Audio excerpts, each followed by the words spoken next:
At this time, I'll call to order the pre-council meeting for October 5th, 2015. The Honorable Mayor Bob Oderkirk presiding. Mayor? You call the roll, please. Yep. Sorry, my mic's off. I'll call Mayor Oderkirk. Here. Councilwoman Gavin. Here. Councilman Girl. Absent. Councilman Hugg. Here. Councilman McFarland. Here. Councilman Morris. Here. Councilman Mudrin. Here. Councilwoman Quillman. Here, is your mic on? Kirk. Here. Are we on? It should be. I can barely hear you. Hear me? Okay, so first on the agenda is Jim Hock's going to, I think, move some stuff on the agenda items first. Well, at this time, I think we'll have Steve Jones provide an update on the multimodal facility in the downtown. As you know, Steve is working for us as a special projects supervisor here, and his focus has been on the multimodal and other activities in the downtown area. Good evening, Mayor, council members. Yes, I'm going to give you an update on the Multimodal Transportation Center project. And as you recall, it's one of two of the mega projects that is presently underway in downtown Joliet, the other being, of course, Joliet Junior College. I think it's probably safe to say that things with regard to our project are probably best described as complicated at the current stage of the process. And we'll go into that a little bit. A good starting point for the benefit of the audience or anyone who is watching via video on TV is really to show a map so people understand what the heck it is we're talking about when we refer to the multimodal project. If you orient yourself with the map, basically in the center is Union Station. To the south, to the east, and to the north, in the colored areas, that really constitutes what we consider to be the multimodal project. In total, the project included realignment of track, signal work, and bridge work. And of course, we all remember the summertime with all the disruptions with regard to the bridge work. In addition to the things I just mentioned, we have commuter parking that's been installed at Marion, Chicago, and parking improvements adjacent to the Rock Island platform. We also have a new commuter platform that was installed on the Rock Island line as part of this project. There are several small elements that remain. We have some street work within the project area, some bridge facade improvements at Chicago Street and also at Jefferson Street, but we have three major components that are somewhat in abeyance at the present time. We have a new commuter platform that remains to be constructed for Amtrak and Metro Heritage Corridor, and on the map it's to the north of Union Station. We have a new train station, which will serve all passengers for all the rail lines and really tie the entire project together. And that's located directly east of Union Station. And last but not least, we have a new bus station, which would serve PACE riders as well as interurban bus riders, similar to Greyhound and Megabus, etc. And really, this project has always been envisioned as a means to create a comprehensive hub for public transportation within Joliet and really throughout the entire county. With a project that's this complicated, obviously funding becomes pretty darn complicated. And I've identified the project funding sources on the next slide, which includes funding from PACE RTA, BNSF, federal sources, obviously City of Joliet, and the state of Illinois, $30 million. They've been the prime funder, and they're the ones that literally have the bulk of this entire project within their budget. During the summer, to keep the project moving along and to get the three major remaining components done, the city started the bid process for the platform and for the train station. And on June 25th, we opened bids, and unfortunately, the low bid came in about $2.1 million over what we had estimated.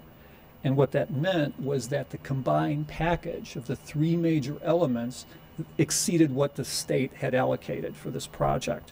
As a result, we asked the state, let's proceed with this, issue this contract, let the PACE bus project wait a bit, and seek additional funding for that component. The state has indicated that they won't do that. They have asked Joliet to fund the overage, and they've also asked Joliet to fund about a 10% contingency on top of that. That's where you get to the bottom line on this chart. So in effect, what the state's doing is saying, Joliet, if you want this project to move forward, $4.9 million is your responsibility. Now, a year ago, this wouldn't have been an issue. A year ago, and actually as the process has moved on with this entire project, the state was always aware of the fact that $30 million was not sufficient. The state had taken the approach, move along in the various phases. When we get to the bus phase, if we need additional money, we will get additional resources. That was their overall goal. That was the stated method by which they would fund this project. In fact, they drafted a memo of understanding that pretty much said that. I'm going to read one sentence from it, and I don't think we need a legal interpretation. It said, should additional funds be required, IDOT will not require the city to produce said funds. An additional source would be identified by the state at that time. So what happened? Well, we had a change in governor, we had a change in IDOT administration, and we entered a period of budget crisis. As a result, IDOT rescinded that memo of agreement before it was actually executed. And here's where we stand. We've appealed their decision to not allow us to move forward. We once again have asked, let's do exactly what that memo of understanding said, which is issue the award for the platform, issue the award for the train station, and let's see what happens with additional funding for the Pace Bus Center. So we have appealed that. The mayor, city manager, and staff engaged our local legislators with regard to this project. Senator McGuire, Senator Bertino-Tarrant, and Representative Walsh met with the city, and they've indicated that they will have a discussion with IDOT to see if we can push this thing forward. So bottom line is I wish I had some better news for you. I think it's fair to say that the 1,200 daily riders of Metra and the 150 or so daily riders of Amtrak have unwittingly become part of the budget stalemate with regard to what's happening down in Springfield. So at this point, we'll keep you advised what happens with our legislators. In a worst case scenario, let's say there is no movement, my guess is that the next period forward would probably be when some of the budget crisis is resolved, capital funding is back on the plate, and we're able to find a way where the state can fund all three components of this. It's very frustrating. Once again, we could get those first two components of this project done right now, started right now. But I think the state's doing what they need to do to leverage funds and perhaps just hold off on projects so that there's a little bit more cash going around the public transportation realm. So I'd be happy to answer any questions you may have. Yes. Steve, thank you for the report. Is this $5 million funding gap additional to the $2 million that the city did not budget for that we already spent to where we are to date? My recollection is that that does include what's been accrued up to this point in time. I would have to get back to you on that exactly, but it's my understanding it includes that. Could somebody answer that? I mean, this is one of the major construction projects the city's undertook. I mean, if you recall, I asked for an audit of our spending from the first day there was a shovel in the ground to where we were currently. And we found out in that report and the updates that the city currently overspent $2 million in what was budgeted for. So now I'm seeing that we're, say, $5 million short. Is it a total of $7 million then we're short? Yes, we have spent almost or a little over $2 million already over the 5-year period since the grant was first awarded to the city up until the present. And all of that has been in engineering and preparation to get us to the point of going to bid on the platform and the train station here. And so the bids came in exceptionally high at this point, and IDOT did not appropriately budget for the contingency amount. And again, we had a memorandum of understanding in place that when the new governor got elected, suddenly was withdrawn by the state. And so when these bids came in, we approached them and looked at ways to cut additional costs, do some value engineering in it, but still, and suggested, since they had the funding for this project thus far, to award these bids, because it's not going to get less expensive, and wait until the state's adopted a new budget and move forward on additional funding for the bus station and the terminal area, the docking spaces for all of the buses. But at this point, they were unwilling to do that. And my understanding is when we went out to bid for this, the terminal and the actual train station, one of the reasons why we had the overage in cost was the fact that we whittled the train station Yes. down, correct? It's a functional train station. There's no bells and whistles. Am I And the correct bus on that? station, they had value engineered the bus station. Same with the train also? Yes, both. Train depot. And it's too late for us to try to retrofit the existing train station to make use with the current platforms that have been reconfigured. There's no way to try to build out the existing train station and utilize it. No, you can't use because the whole purpose for this project was so that passengers didn't have to cross the freight lines, and the danger that is inherent in crossing the freight lines during the passenger trips. And that was really the reason for the project, so that the freight could move freely and passengers wouldn't be in danger. So that portion is complete. And you can't go back and use Union Station at this point, because then the inherent problem exists again. So we have to have a new station. We have to have that platform built. And until that happens, those temporary trailers are all that we have to use. So we're basically at, what you're saying is we're at the mercy of the state of Illinois to potentially fund this $5 million. Is that what I'm hearing from staff? That's been the city position with regard to IDOT and the request that we fund the 4.9. We're saying, no, the original intent was that you would fund the difference, go ahead with the first two components, let's see. And you know, if it means the Pace Bus Center waits for a number of years, then we wait for funding at that level, but at least get the train station and the platform done. I would like to personally, and I don't know what the will of the council is, but I would like for us to put a plan on. I don't think we can wait any longer on the state of Illinois. This thing's been a boondoggle from day one. Our hands are kind of tied where we have to act. We need a train station. I think we were sold a bag of goods on this project. And you can see it. I think proof's in the pudding with the numbers and from where it began, where we are today.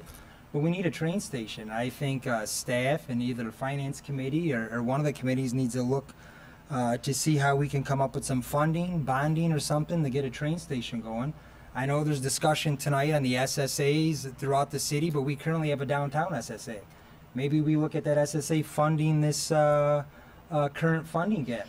But we cannot go another winter season or summer season without having a conducive train depot. You mentioned the amount of people that commute. I think most of us on this council probably heard from half of them of what a mess it's been downtown. And now we're just gonna wait at the mercy of the state. We need a plan. We can't just sit here and guess and hope and pray that the state delivers on the $5 funding gap. This has got to be a priority. That's my 2 cents on this issue. Comments? Questions? Thank you, Steve. Okay, thank So, you. Mayor, just where do we go from here? With our legislators starting that dialogue with the Director of Transportation and perhaps even up to the Governor's office, I think that's the next step, and that step is underway. We've had some information from one of our staffers. But aren't those doors rather closed until they get a budget? See, the budget, this is what's so frustrating about this. The budget is there to fund those first two components. It's just that IDOT, they're taking the approach that, no, we want all three, and we want you to cover it, Joliet. The logical progression is that we do the platform, we do the train station. The bus station is independent. I mean, obviously, you know, the 1,500 people coming into our Union Station area per day are taking Metro trains and Amtrak. There are many fewer people that are taking Pace. So the key is we look at the most important part of this project affecting the most number of our residents and our outside customers. They're using the train. So settle in on that project. If there is the need for additional money, no matter how long it takes, wait for the pace bus system. It's illogical that they would hold up all three projects when we can get two of them done. So that's the angle that we hope our legislators can use to convince someone downstate that this is the logical thing to do. Do we have any lobbyists that we know down there? Jim? Our legislators are our first and foremost. Yeah, but I mean, I'm talking about a regular lobbyist that looks out for us. Councilwoman, I've spoken with several lobbying firms. I intend to bring them in front of the council. One of them was going to come tonight and back out.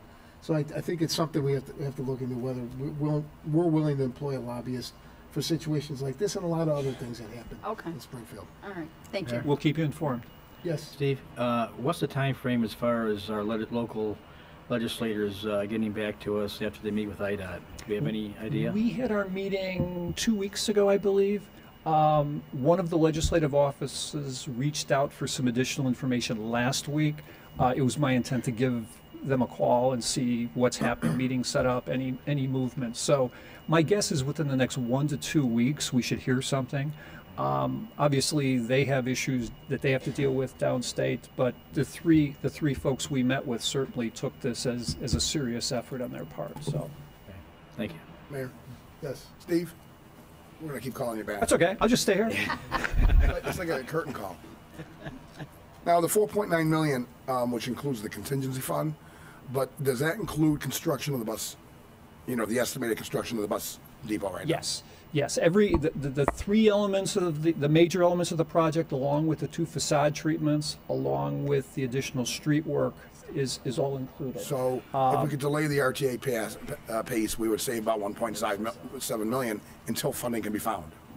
And there's also the components of our project. For instance, paving of the East Union Station lot. Perhaps we put that into an MFT category as opposed to relying on the grant. Perhaps the street work on Mayor Schultz Drive, same thing. And we'd offered some of these things to IDOT.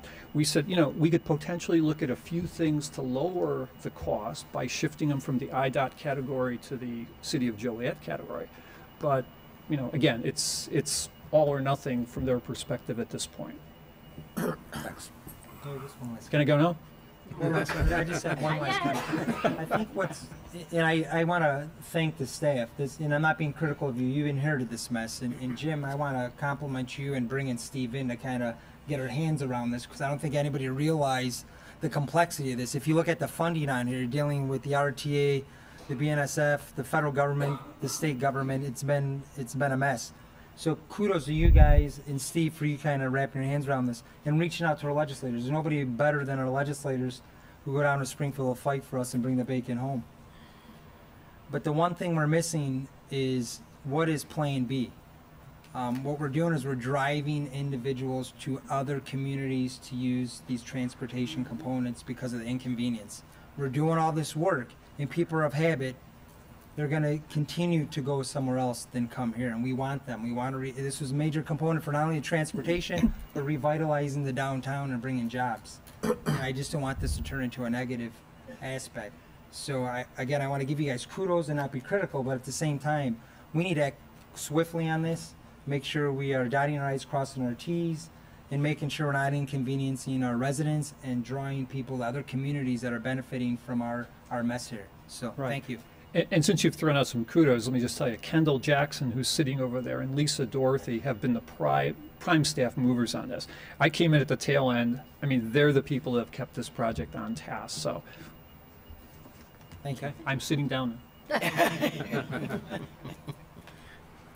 Next, we have a presentation from Dr. Daniels about the update of the Joliet Junior College.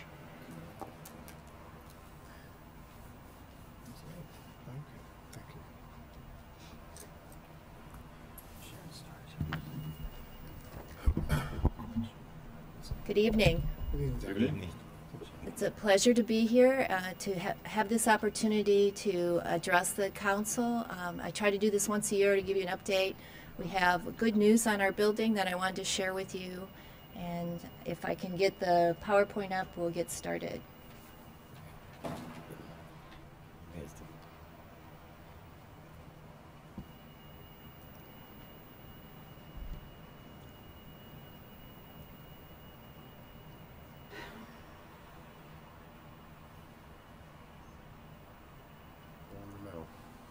We've had a very busy year so far at the college. Enrollment's good. We have several building projects that I'll share with you as we get going, but I know that you're mostly interested in the city center project. And there we go. Thank you. You probably recognize this building. This is, just to remind you, this is our city center building campus. It's a $58 million project, 96,000 square feet, 6 floors. It will house our wonderful, renowned culinary arts program and our workforce development and adult education. This building, we started the build out on this building, if you haven't noticed, trucks and lots of activity downtown on this building as they build out the interior portions and remodel the Renaissance Center. So that's going on right now. It is scheduled to open January 2017. As you might remember,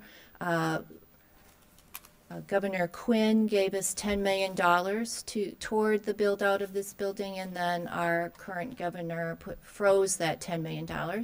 And we took $10 million out of our capital projects earmarked for other projects and put it toward this as we wait for funding from the state. We didn't want to wait any longer on this building so that we can keep this project moving along.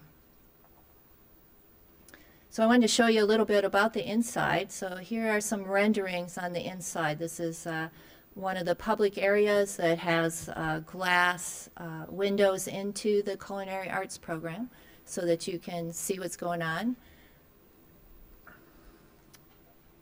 There will be a cafe on the main floor that's open to the public. This will be products from our baking classes and our other classes, sandwiches, those kinds of things. Demonstration kitchen so that you can watch the class in session, or we can have community education for cooking classes. There's a library. Previously, the building downtown did not have a full-service library. This building will have a full-service library. Student services space, again, this is additional space that we didn't have before.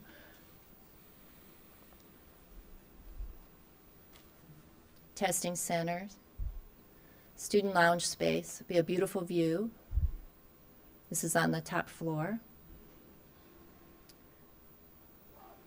Then this is our multi-purpose facility that will be built on the main campus. This is in the physical space of the football field. This will house athletic programs, conference space, and other types of auxiliary programs that will serve the community. This building is $22 million, 81,000 square feet, and it's scheduled to be complete in summer of 2017. And it will also house our graduation. Currently our graduation is at the Lewis University facility. And here we are. We had a groundbreaking ceremony. It was a great celebration, and Mayor Odekirk was there, Councilman Morris. Thank you very much for attending and supporting.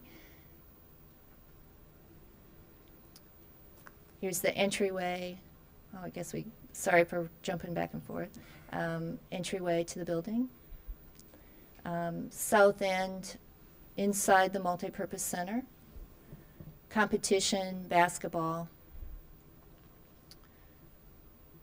This side is for soccer, baseball practice.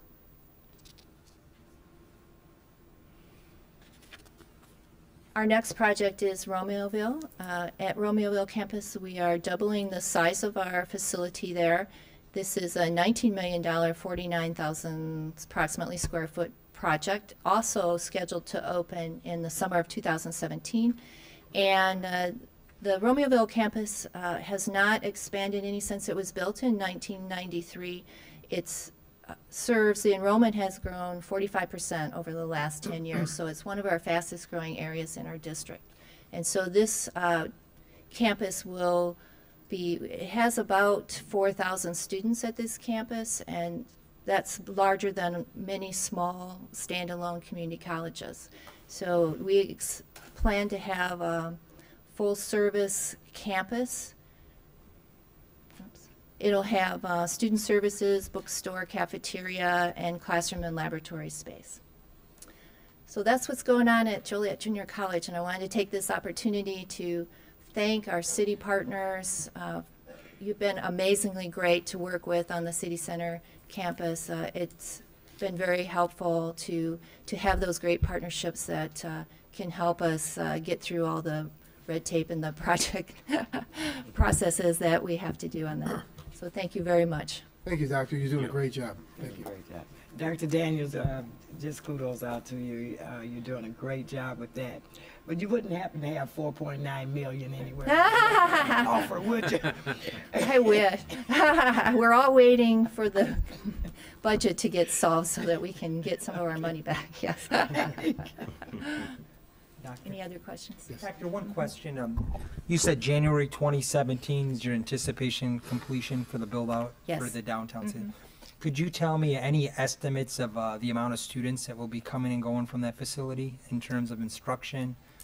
Yes. Our culinary arts program has about 450 students annually in the program. And so that we expect that number to rise. It could rise as high as 600 in that facility. But the part that most people don't realize is that we serve about 2,500 workforce development students in and out of that facility on any given semester. And so those will also increase as we have a better space for them. So it could be 3,000 to 4,000 Annually. Thank you. Mayor? Yes. Dr. Daniels, thank you for, coming before us today. I appreciate the update. The question that's been floating around, at least people that talk to me, and so let's clarify, all 6 floors will be done in January 2017 and ready to be occupied.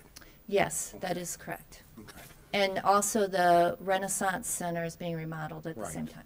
Thank you. Mayor, Yes. Dr. Daniels, little side note here, since we have such a wonderful culinary program, we have a celebrity chef over there, and I don't think our community is totally aware of what one of our instructors has recently accomplished. So would you like to bring that forward in the baking department? Sure. One of our chefs, Andy Shablana, he participated in the Spring Bake Off this summer on Food Network, and he competed over 6 weeks, and he turned out to be the winner, and he won $50,000 and the title of National Spring Bake Off Champion. That's the second title he's won. He won another competition for Food Network. It was a chocolate creation type of competition where he made a dress, evening dress out of chocolate. And part of the competition was to move it from where they made it to the display area, which is across town, and it had to stay in one piece. So he won that one as well. So we're very fortunate to have. I watched him every week, and he was really sweating it out. I was like, really great accomplishment, and congratulations. Thank you. We also have a student, while I'm bragging. Go ahead, brag. We also have a student who competed in the National Olympics for, who knew, right? National Olympics for Food Olympics and in Germany, and she won silver medal. So we're very, very fortunate and pleased to have such a great team that works for us at JJC. Thank you. Thank you, Doctor. Thank you. In the interest of addressing a lot of the residents' concerns, I'm going to ask our final presenter to wait while we first allow citizens to be heard on agenda items and address their issue. So, First, I have a Richard Kavanaugh.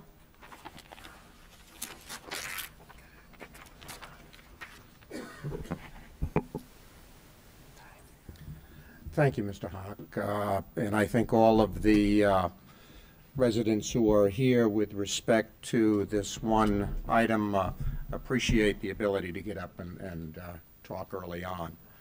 My name is Richard Kavanaugh. I'm an attorney at law with offices at 111 North Ottawa Street here in Joliet.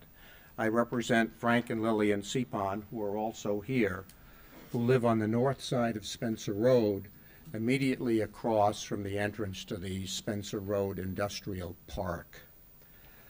I don't want to take a lot of your time this evening, but I do want to bring to your attention what I would consider several glaring omissions and deficiencies in Sun City's application, which is in the staff memorandum that you have dated September 30th.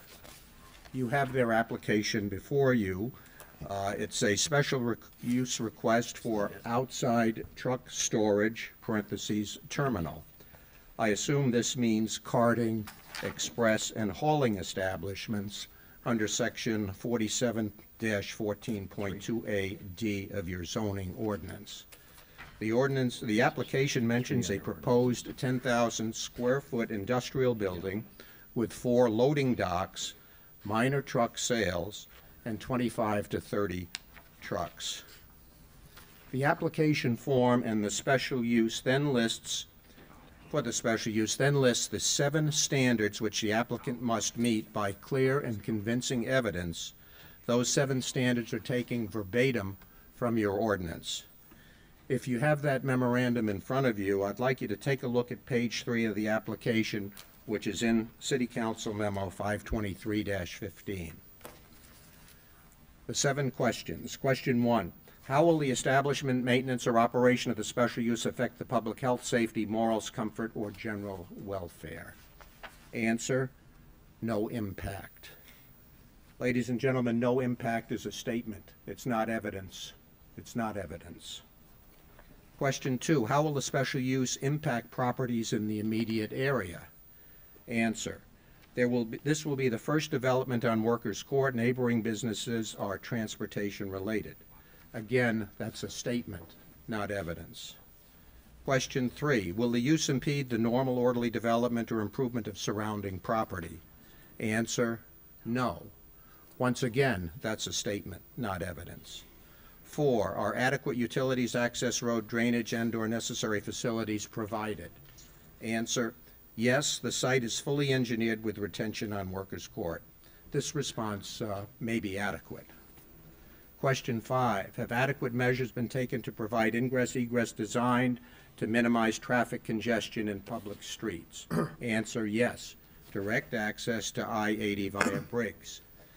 This is not evidence, but rather a statement, and ignores the fact that no traffic studies were provided with respect to this application. Question 6, does the use conform to the applicable land use regulations of the district in which it is located, and does it violate any other applicable law, ordinance, or regulation? Answer, yes, it conforms, no violations. This again is a statement, and the fact that a carting, express, or hauling establishment is to be located within 300 feet of an A2 agricultural residential county zoning district would seem to me to indicate that it does not conform to the requirements in the city's zoning ordinance, and that the city did not have the authority under the ordinance to consider the application. And I'll get back to that a little later. Finally, question 7. Has at least 1 year elapsed since any denial of any prior application for a special use permit? Answer, no. Actually, the answer should be yes, okay? Because if the answer were no, then staff should not have even accepted the application. Now, I recognize that staff has recommended approval both to the ZBA and to the City Council. You have the minutes of the September 17th meeting of the ZBA, and I ask you to look at those minutes. Where is the evidence or testimony as to how the project will not be detrimental to the public health, safety, morals, comfort, or general welfare? Where is the testimony or evidence that this use will not be injurious to the use and enjoyment of other property in the immediate vicinity, or will not be substantially impair or diminish property values in the neighborhood? Where is the evidence or testimony that this use will not impede the normal, orderly development of surrounding properties? Now, these objections that I bring forth tonight to your attention should not come as a surprise to either staff or the applicant. Indeed, at the first scheduled ZBA meeting on this particular project on August 20th, 2015, my clients filed a 5-page, quotes, response to the petition for the special use. And the petitioners were given 4 weeks to answer the objections found in that response. The response was not included as a part of Council Memo 52315, but I understand that this morning Mr. Torrey has provided you with an addendum which includes that 5-page response. If you do not have a copy of it, I have copies here that I can provide to you. My clients recognize that they live across the street from an I-1 district.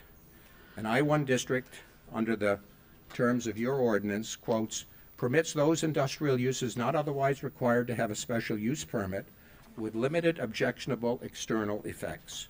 The purpose of this district is to permit manufacturing, wholesaling, and warehousing activities that can be operated in a clean and quiet manner, subject only to those regulations necessary to prohibit congestion or to protect adjacent residential and business activities. This is a truck terminal, and your ordinance provides that you cannot even grant a special use for this if it is within 300 feet of a residential zoning district. Your staff memo includes a couple of pages from the Will County zoning map showing that the A2 zoning district in the county is a, quotes, rural residence district under the heading agricultural districts. Staff concludes this does not warrant a 300-foot spacing requirement from a trucking business. I disagree. Staff did not include with Memo 52315 the memo from the zoning administrator of Will County, David Du Bois, which states, and I quote, for purposes of administering the Will County zoning ordinance, A2, agricultural residential, is considered a residential zoning district. The Will County zoning ordinance specifically identifies the A2 zoning district as, quotes, agricultural residential, close quotes, and the GIS zoning data layer, zoning map, identifies A2 as rural residence. I have a copy of that memo. Perhaps, Mr. Clerk, you can take it on and pass it down.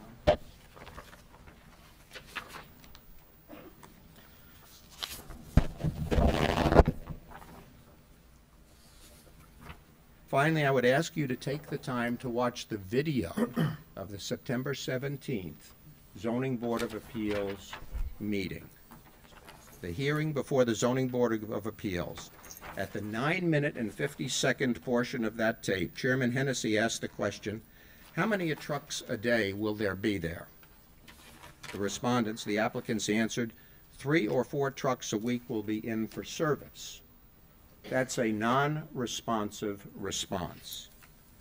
If you look at the concept plan in your council memo packet, you will see 32 parking places for semis with trailers, as well as a vehicle staging area. In addition, the application indicates there will be 4 loading docks, but at the ZBA meeting, the petitioners indicated it'd be 3 and not 4. There are only 12 parking places for automobiles. The applicant stated that they have 32 trucks. How much truck traffic is going to be generated from this location? What are the hours of operation? What can and cannot be hauled from this facility? While the applicants indicated in the ZBA meeting that they do not have an EPA license for hazardous materials, what is to prevent them from getting such a license, storing those materials on site, and then hauling them? Why is there no traffic study? How many accidents have occurred at the intersection of Spencer Road and Briggs Street over the past 3 to 5 years? These are all unanswered questions, and I believe reasons why this application should be denied by the City Council. I'd be happy to answer any questions that any of you might have. There are a lot of other people here who want to speak. Mayor, just one quick question. Yes. So what you're saying to us now is if we watch the ZBA meeting, you're telling us that this Mr. Dubois, he gave us misinformation, he didn't tell the whole truth, is that what you're saying? He answers how many trucks are going to come in for service. He talks about 20,000 miles and every 4 to 5 weeks. a truck will come in, so 3 or 4 trucks a week. That doesn't count the 32 trucks that they own. How many times are they going out? How many times are they coming back? We don't know how many trips there are going to be. I'm saying that it's not answering the question about how many trucks are coming in and going out. What is the daily truck traffic from this So site? you didn't give enough information? Did not give enough information at all. Thank you. Question? Yes. Yeah. I did watch the zoning board, and I came away with a lot of questions. It was sort of vague.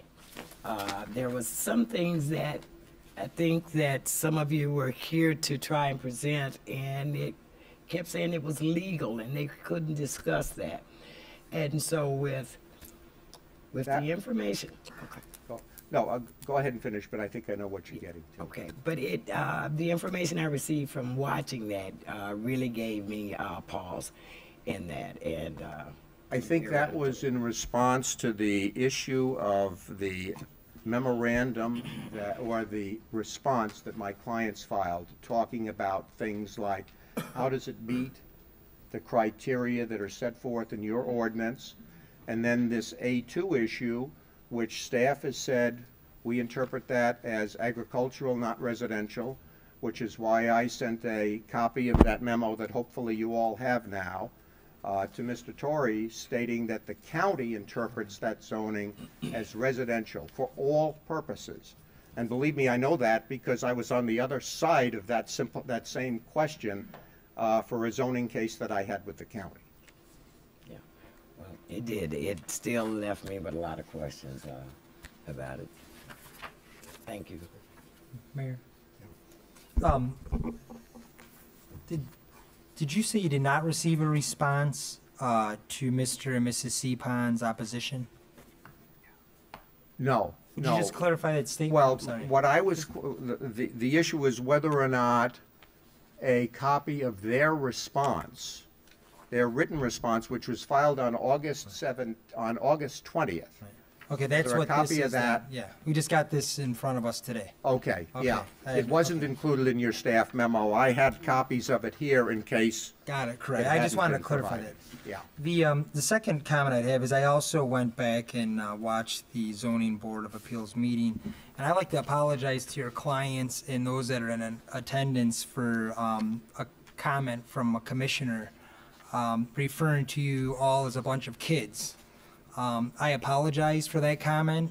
You're not a bunch of kids, and I would be at the meeting also trying to defend my property and my livelihood. So I apologize. You're not a bunch of kids, and you're welcome to all of our meetings, and we will treat you like adults. So I apologize. We thank you. Okay. Thank you for your time Thank and you. attention. If I can, just to remind the public, going forward, comments are limited to 4 minutes, so please try to stay within I that. know you let me go more than that, and I appreciate it. Thank you. Margie Sepon.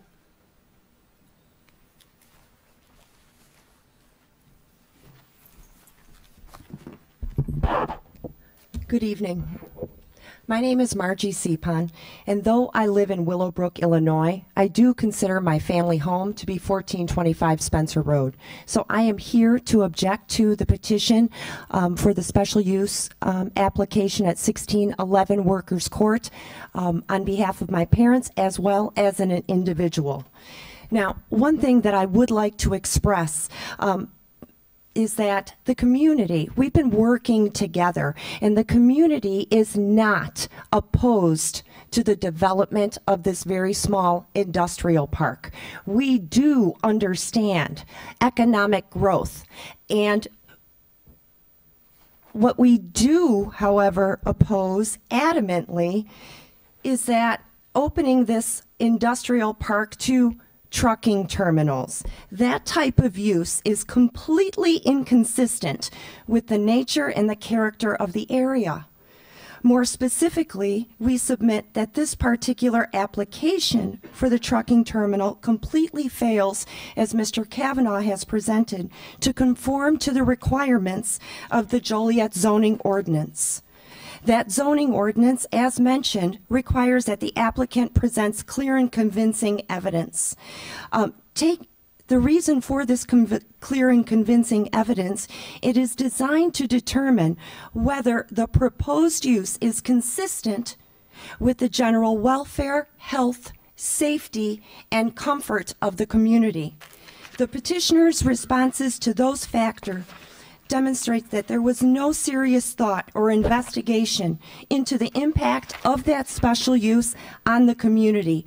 The answers, such as no or no impact, are not a substitute for the clear and convincing evidence standard. Furthermore, the petitioner made no effort in contacting the surrounding residents, offered no factual basis for their unsupported opinions, and did not refer to any studies regarding the potential negative impacts of the special use on the community. Finally, and to conclude, I would like to briefly comment on the proceedings of the Zoning Board of Appeals September hearing. We appeared prepared to present our concerns, which we had taken the time to identify in our written response. We were informed, however, that we would not be able to comment or present evidence on any of those issues raised in our response in opposition to the petition.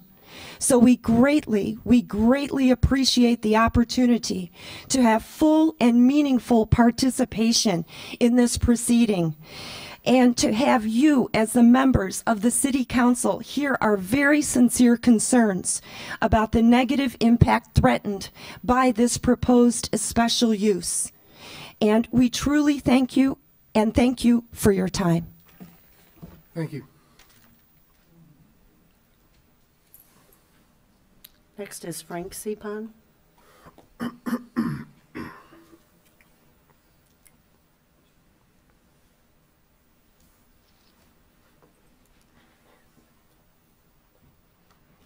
Ladies and gentlemen, thank you for the time that you have allowed me to speak in opposition to the rezoning of the area that lies right across the street from my house and my property. We have met with the community, that is the neighbors up and down Spencer Road, Burger Street. A number of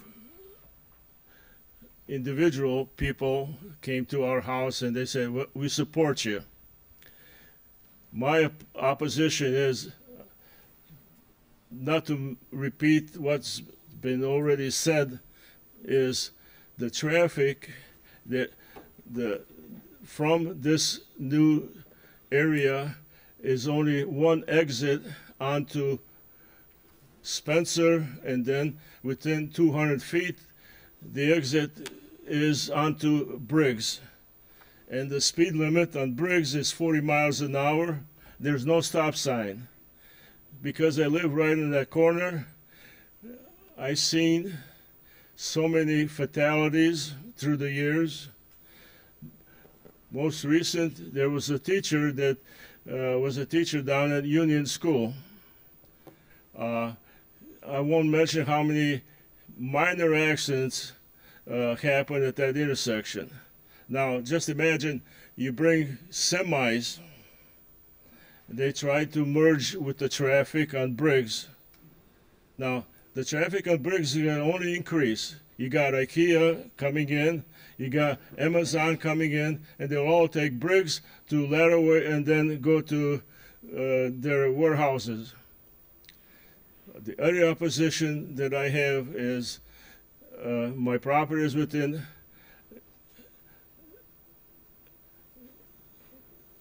300 feet.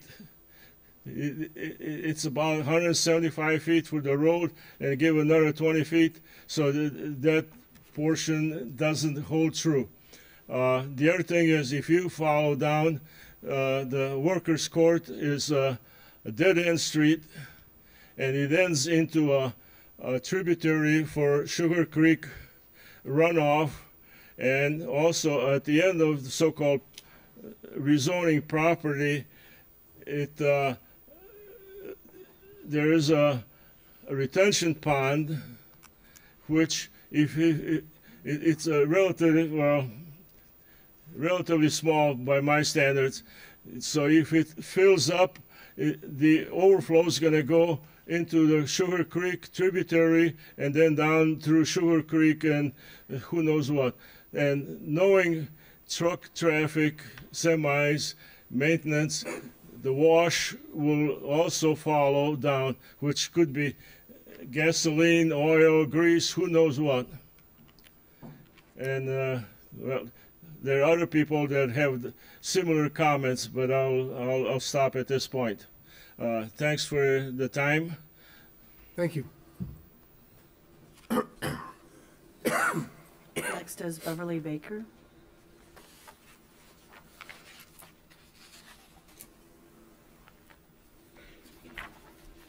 Thank you, Council, for letting me speak today. I won't take up much time, but I just want to kind of elaborate a little bit on the property value issue here that we have. Ma'am, name and address, please. I live at Beverly Ann Bakos, 1598 Augusta Lane, Country Club Villas, Joliet, Illinois. Thank you. Okay, thank you, Mayor.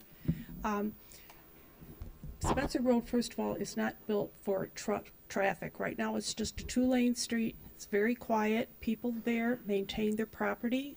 There have been many residents that have lived there for years. I myself have moved into Country Club Villas 1 year ago. My fiance has been there for 3. We have 7 units out there, and we're hoping eventually that it will be developed. And I think if a developer comes and sees a lot of truck traffic going down this road, it's going to be a complete turnoff. So I'm just here today to support Margie and her family and everyone else that lives on Spencer Road and the adjoining streets, Diamond K Lane, Berger Avenue, and everyone else. So thank you for your time. And could we have a show of hands, or maybe people stand up that are here to support us today? We would appreciate that. Could you please stand up? So I think About that half says the room. something. Thank you, Council. Thank you. Mayor. Thank you. The whole room. The whole room. Next is Richard Graham.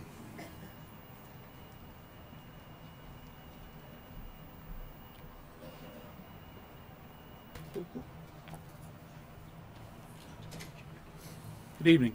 My name is Richard Graham. I live at 1308 Spencer Road in Joliet. I'm going to read this just so I don't miss anything, so pardon me if I read to you as opposed to talking to you. I'd like to start by thanking the member of their councils for their time and consideration today. I've stated to a few of you prior to this meeting that I do appreciate the burden of stewardship that you've all freely accepted, and also the hours of work that you put in above and beyond your regular 9 to 5 careers.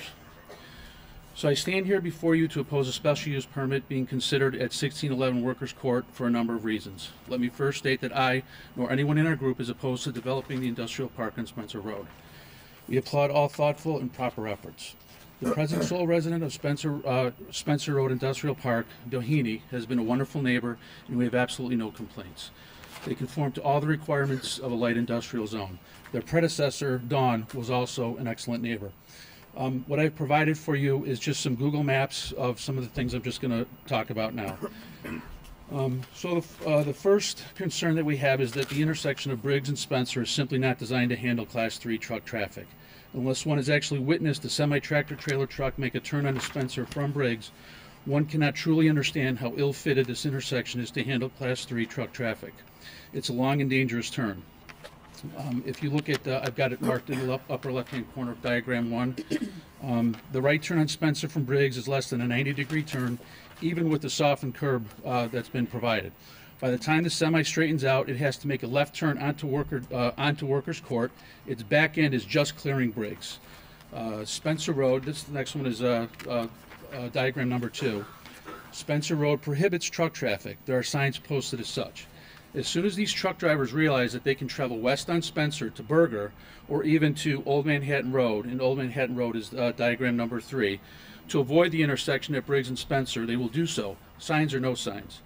Even the truckers will realize what a horrible intersection Briggs and Spencer is, and will avoid it just like the local residents do. Those semis will learn to travel the easiest route to avoid that intersection when traveling to 80. It will be via Spencer to Berger, Berger to Mills, Mills to Briggs. They will also travel west on Spencer to get to the west side of the city. This will, the center point and all that. This will force them to cross the tracks. Once again, this is a rural road not designed or intended for Class 3 traffic. If this does pass, who will police the prohibited truck traffic on Spencer? Will it be the residents? I don't imagine it will be owners, nor the truck drivers, or potentially anyone from the city. Has anyone really considered the truck traffic on Briggs? You're now hindered from the traffic. This traffic may be Manhattan Road moving north, that will be hindered. Some from New Lenox and also possibly even Elwood, should you allow this permit. As it is, and Frank had mentioned, the posted speed limit on the road is 40 miles an hour. Adding a stop traffic at that intersection, which is exactly what will happen there, is just a recipe for disaster. The last fatality at the intersection included a semi-trailer truck. I've also included a little map about the ramp at 80 and Briggs. Is the city prepared to add another nightmarish expressway on-off ramp like we have at Chicago Street? If anyone has had the experience of sitting behind a semi on the off-ramp for westbound Briggs on 80, then you'd be familiar with the potentially long wait that you would have before you can make your turn in order to head south on Briggs. There is no traffic control other than a stop sign. So if you aren't one of the patient people, then you've undoubtedly made a right turn to go north on Briggs, and you'll either hit Maple or Fifth Avenue and either make a U-turn or a three-point turn or go into the Speedway, but typically the Speedway is too busy to make the turnaround. Then you'll race back to head southbound to get back on southbound back on Briggs. Adding more semi-truck traffic here will only increase the practice. Once you allow this permit, if you allow this permit, you will certainly allow other trucking companies to have one as well and develop that park even further, turning a light industrial park into an intermodal facility. Any argument that this will just be a one-off is frankly just short-sighted and simply incorrect. Sir, the 4 minutes is up. Okay. Can I just finish? Yes. Thank you. Council, please don't allow this permit to pass. If it's an attempt by the Planning Commission, the Zoning Board, and the City Manager to try to alleviate the very real truck traffic problems that Joliet has, then destroying a residential and a hidden gem at that is not the answer. If this is indeed their aim, can we at least have everything above board? Can a traffic study be produced? Can we see the evidence that this will not impact us? Joliet's a great city with rich history and some amazing people living in it. We all want to see it progress and thrive. With some forethought and proper planning, both industry and the residents can all prosper in the city. Thank you, Council, for your time and consideration. Thank you. Next is Teresa Cirillo.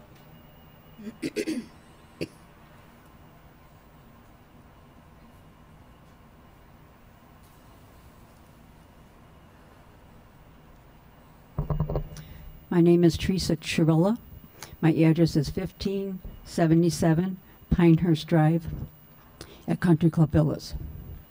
I would like to speak to the council this evening from an emergency perspective.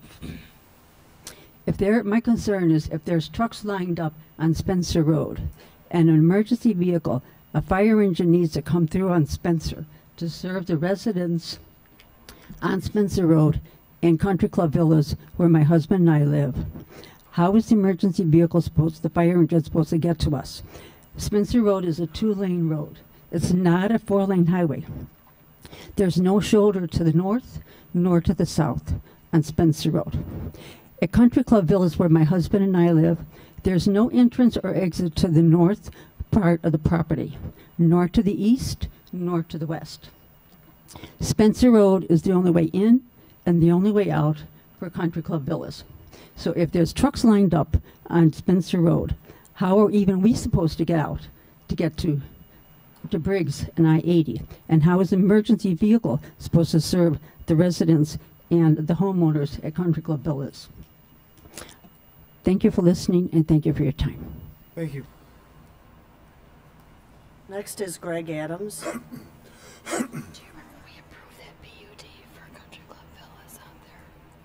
And Steve Engeldown moved out there, but I don't know if he still lives there. I think he might be.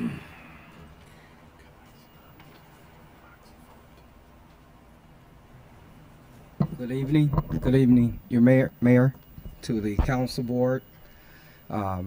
It's a pleasure being here. It's my first time speaking before you. Mr. McFarland, I remember you from Joliet Junior College. Mr. Mudrin, I know a few of the councilmen here. I live at 1129 Spencer Road. top of the hill there. We moved in that house in 1971 from 1328 Inglewood. My dad moved us there for a better living for his children. A year ago, my niece got hit there, and I'm only going to take a couple of minutes, got hit by a car. Spencer Road has been a quiet street. It's a neighborhood. And I believe one of the councilmen have already been out there. I would ask, before you make a decision, for you to come out and look at Spencer Road, look at it, what is going on out there. The city has done a great job in putting that country club villas out there. Look at it. It's a neighborhood. It's not for trucks. Look at it. Put your kids in that position. You wouldn't want a truck to hit your children, you know, or hit someone. Just come out and take a look at it before you make the decision. Thank you for your time. Thank you. Go on. Henry? Henry?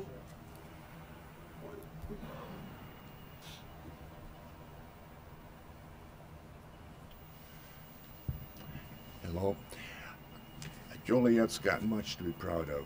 Sir, your name and address, please. I say Joliet's got much to be proud of. Name and address, please. Oh, my name is Hank Pillard. I reside in Diamond K Lane. I'm the president of the Homeowners Association, and I have property at 1124 and 1128 Spencer Road. Thank you. But what I was saying is there's so much happening in Joliet, and it's not accidental.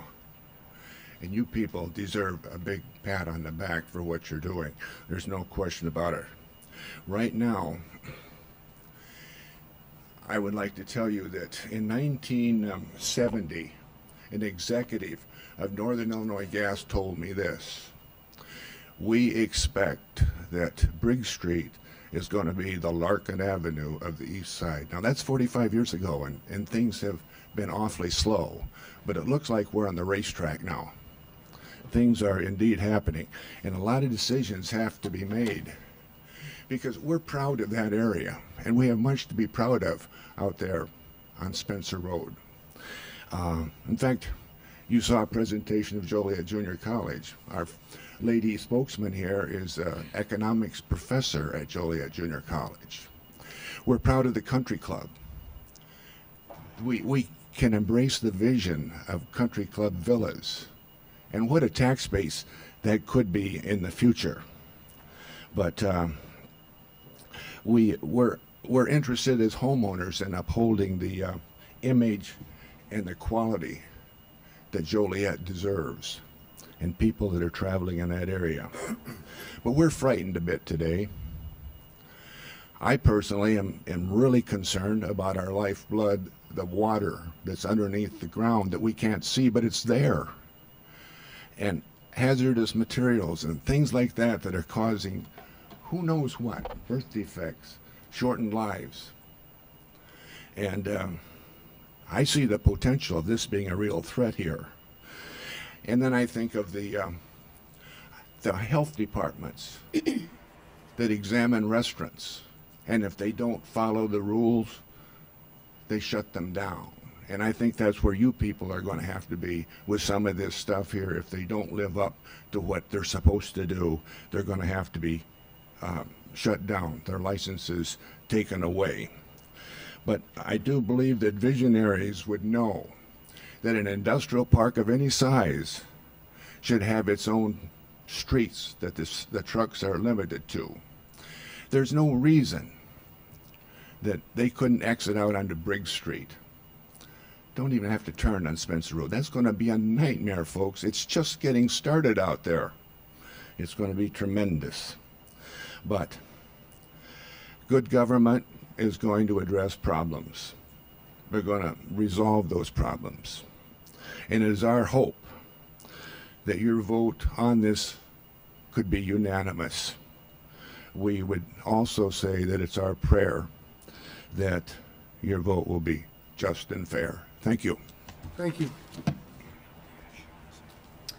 Next, Don Fisher and Jay Keller.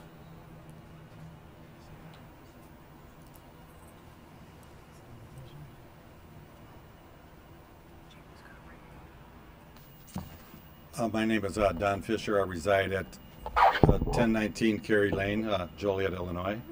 I'm here on a different subject. I'm here on Council Memo 527-15.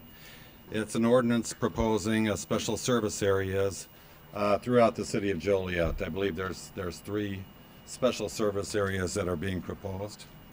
I'm this year the 2015 chair of the board of directors of the Joliet Chamber of Commerce. Our president, Mary Jaworski, could not be here tonight. She's in Washington, D.C. She's advocating for the city of Joliet and different issues. And thank you, Mayor. I know Mayor Odekirk will be joining Mary Jaworski in Washington tomorrow, and I know you have a lot of work the next couple of days in Washington. So good luck to you. The Chamber of Commerce, we represent 1,200 members throughout the entire area. And I'm here today again to address the proposed special service areas, which I call the business taxing districts. The Chamber only heard about this SSA taxing district plan last week. There was no outreach to any members of the Chamber board or the staff or any of our 1,200 members to discuss the details or goals of the SSA taxing districts. The Chamber did reach out to the mayor and to the city manager, and we want to thank you. We did have a meeting last Thursday at 2:30 and received some details on the plan. We found out the size of the SSA areas in the 3 different districts that were included, and personally I was very surprised that how large they were, and they encompass approximately 2/3 of the businesses on the west and south sides of the city of Joliet. We also talked generally about what the taxing rates would be and how much money is looked at to be recouped by these districts, and talked about what detailed benefits may be outlined or proposed for this program. In the Chamber's opinion, there are 3 serious flaws with this proposal. One, as I discussed, there was no planning or dialogue with the hundreds and hundreds of businesses that would be affected by this proposal. The huge size of the SSA boundaries, all 3 of them are very, very large. Personally, I don't know of another city, maybe outside of the city of Chicago, where the size of the SSA districts are this large, thousands of acres in some case in the South Side district. And also, there's no detailed identified plans for the benefits to the individual businesses, whether it be a large business like Centerpoint or a mom and pop shop like an ice cream store on Jefferson Street. Traditionally, SSAs are very targeted in geographic area with a detailed specific purpose agreed to by the property owners well in advance before it would come to the mayor and city council for deliberation. Here in Joliet, we had 2 successful SSAs quite a few years ago. Mike Turk and I think Jan Quillman were involved in the 2 that I'm going to bring up very briefly. The first one that the Chamber and I as a staff member, along with Jim Haller at the city, worked on was the downtown city center special service area. We worked for over a year with every property owner that we could find in the downtown area to talk about what the needs were in the downtown and what benefits there could be from an SSA. In the beginning, there was very much skepticism. Again, what am I going to get? It's just another tax. I want to tell you, because of the hard work, a year of working with everybody, when it came to a vote before the city council, there were 2 out of the hundreds and hundreds of property owners in downtown Joliet, 2 people objected. And we know that this special service area has been in existence now for 19 years and has done quite a good job. Mr. Fisher, the 4 minutes are up. If you could wrap it up, please. Could I have a couple more minutes? If you could wrap it up, please. Thank you very much. Thanks. Sorry. That's okay. I won't. Have to be fair to everybody. It'll go fast. The second one, real quickly, was Jefferson Street. Jefferson Street, 19 years ago, the Chamber of Commerce worked with the city to put a lighting program up and down Jefferson Street. They were old wood poles. There was a 3-year taxing district that was put in, which was very successful, that all the property owners agreed to. I'll skip some of this stuff now. One key item that were not in the SSA districts in the past was the use of SSA funds for core city services. This plan, as I understand, would allow for funds from the new SSA districts to be used for current and future core city services. Our legislative committee strongly opposes the use of any SSA money to fund the City of Joliet core services. If SSA money were to be used for core services, it would act as a double taxation, in our opinion. I'll skip the rest. I think you get the gist of this. I did say to the mayor, I said to the city manager, we want to reach out, we want to work with you. We all want Joliet to be better. We do need economic development. We do need a better job. This is a plan that we as a chamber and representing our 1,200 members that we cannot support. But our hand is out there. We would like to have some dialogue with you. And I think working together, we can come up with some unique, good plans that the small business person from Walt's Ice Cream Shop to the center points of the world, to the Louis Joliet malls, to the chamber membership and the city council, we can all say that we did a good job. And I thank you for your time. Thank you.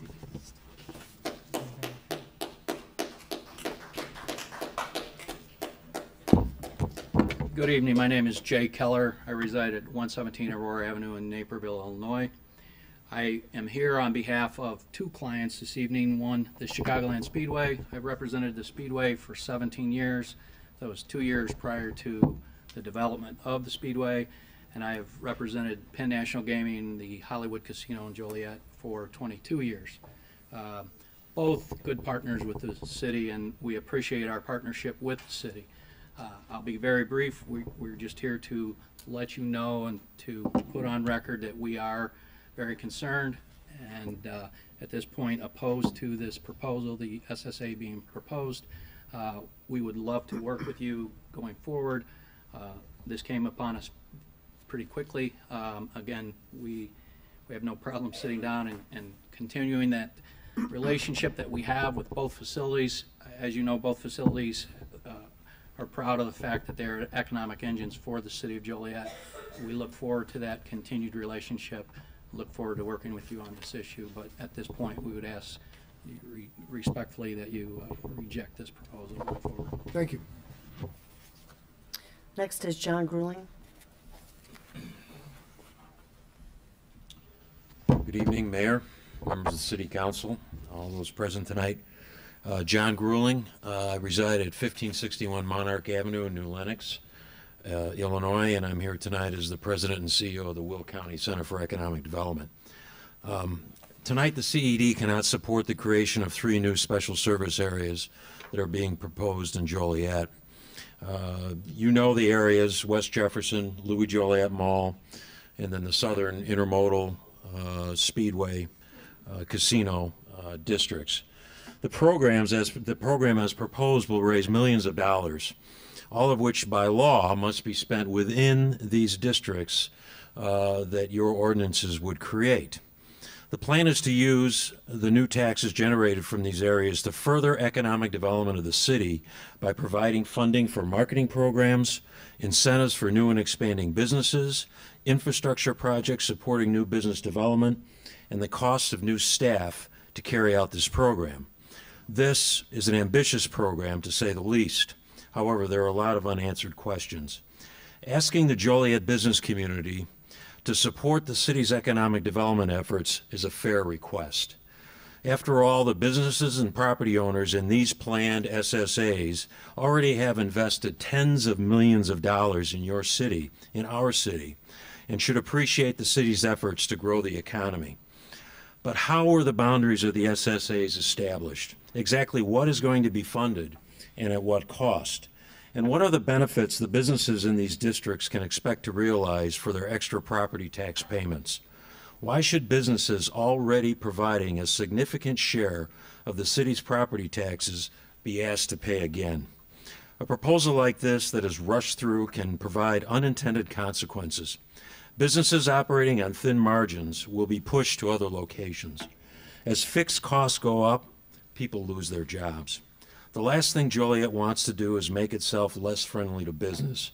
Taxing such large geographic areas without a plan and business and property owner buy-in is a negative signal. Cities should use SSAs very carefully and deliberately, surgically carving out an area, identifying specific projects that are needed, getting buy-in from the property owners before moving to taxation. That's the process the city should follow in establishing these districts. I believe this is a better path to take. Thank you.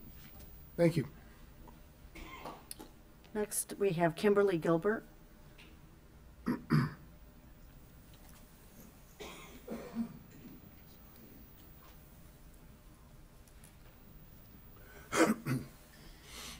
Hi, I live at 322 O'Neill Street here in Joliet. Thank you for allowing me to speak here today. I was informed that the ordinance 52115 will be tabled to a later time, but I do appreciate Mr. McFarland letting me come and speak up here. This ordinance is to allow 100-foot tall wireless communication monopole to the open land at the Center for Disability Services. At the September 17th zoning board meeting, I learned that this project will provide a great amount of funding to the center. And although I don't want to look out my backyard and see this galactical looking tower, if CDS had no other option than to build it or close its door, I would like to see the logical thing of it makes sense to build it. But if we are using that logic, there are still 3 things I'd like you to consider. First, upon attending the zoning board meeting, I was surprised to hear that the Reedswood Neighborhood Association completely supports this structure. I have lived in my home for 3 years and I know nothing about an actual association. I have never received any notice in the mail that these meetings were being held regularly, nor did I know that they were discussing such important topics. I had seen signs posted sporadically about a Reedswood neighborhood meeting at the Corners by Fisk Park, but the sign is posted about 10 blocks away from my home, and there are no entry signs letting you really know in this area like what neighborhood you've entered, so I didn't know that I officially belonged to that area. And this structure would borderline my property line. I share the property line with the rear parking lot of the Center for Disability Services. So those who are speaking in favor of the structure were not the ones who were living about 100 feet from it. As you know, the FCC states that within regulation, radio frequency waves given off by these towers do not have any side effects. However, reports are on short-term side effects and are dated recently to 2006, according to the World Health Organization. Therefore, I would like you to take into consideration that the World Health Organization has stated that it will be releasing a report in 2016 on long-term health effects of living close to these such towers. I am mostly curious about what this new report would say about increased risks to infants and children. I plan to establish my family and raise them here in my current home. I do not know if I can confidently live in an area where there might be unknown risks to children. Neighborhood kids who play at the park will not have the same exposure as my family because they can go home further away from any potential risks. I am stuck. Our bedrooms share the closest proximity to this structure.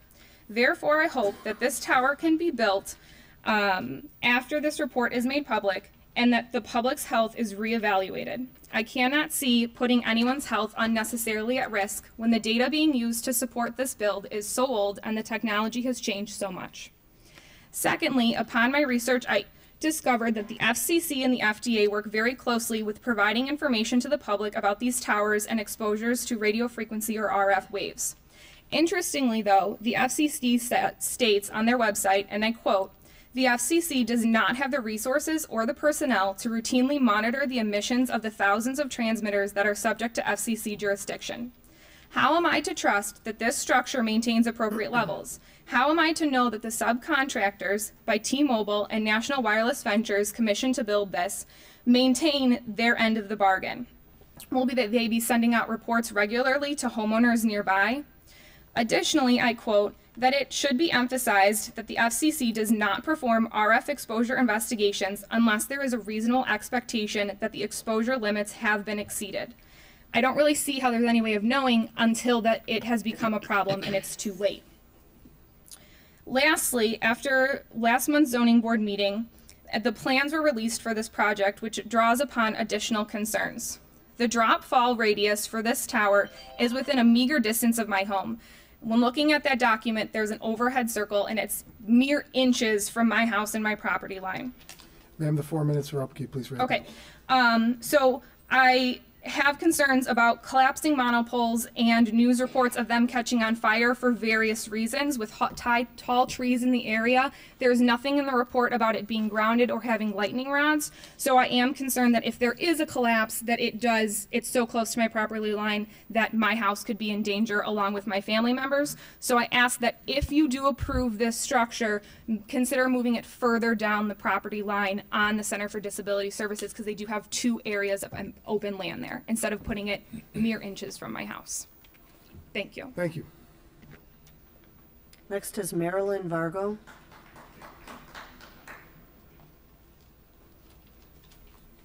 Hi, Marilyn Vargo. My address is 23113 Stevens Lane in Wilmington. I'm just speaking on the ordinance, continuation of a 3-unit. We owned it for 20 years. It was already a 3-unit when we bought it.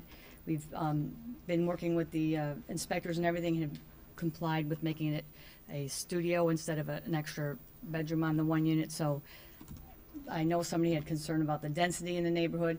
It used to, I guess 30 years ago, it was a 2-bedroom. Now it's a 1-bedroom with a studio. So it's still the same density, no change.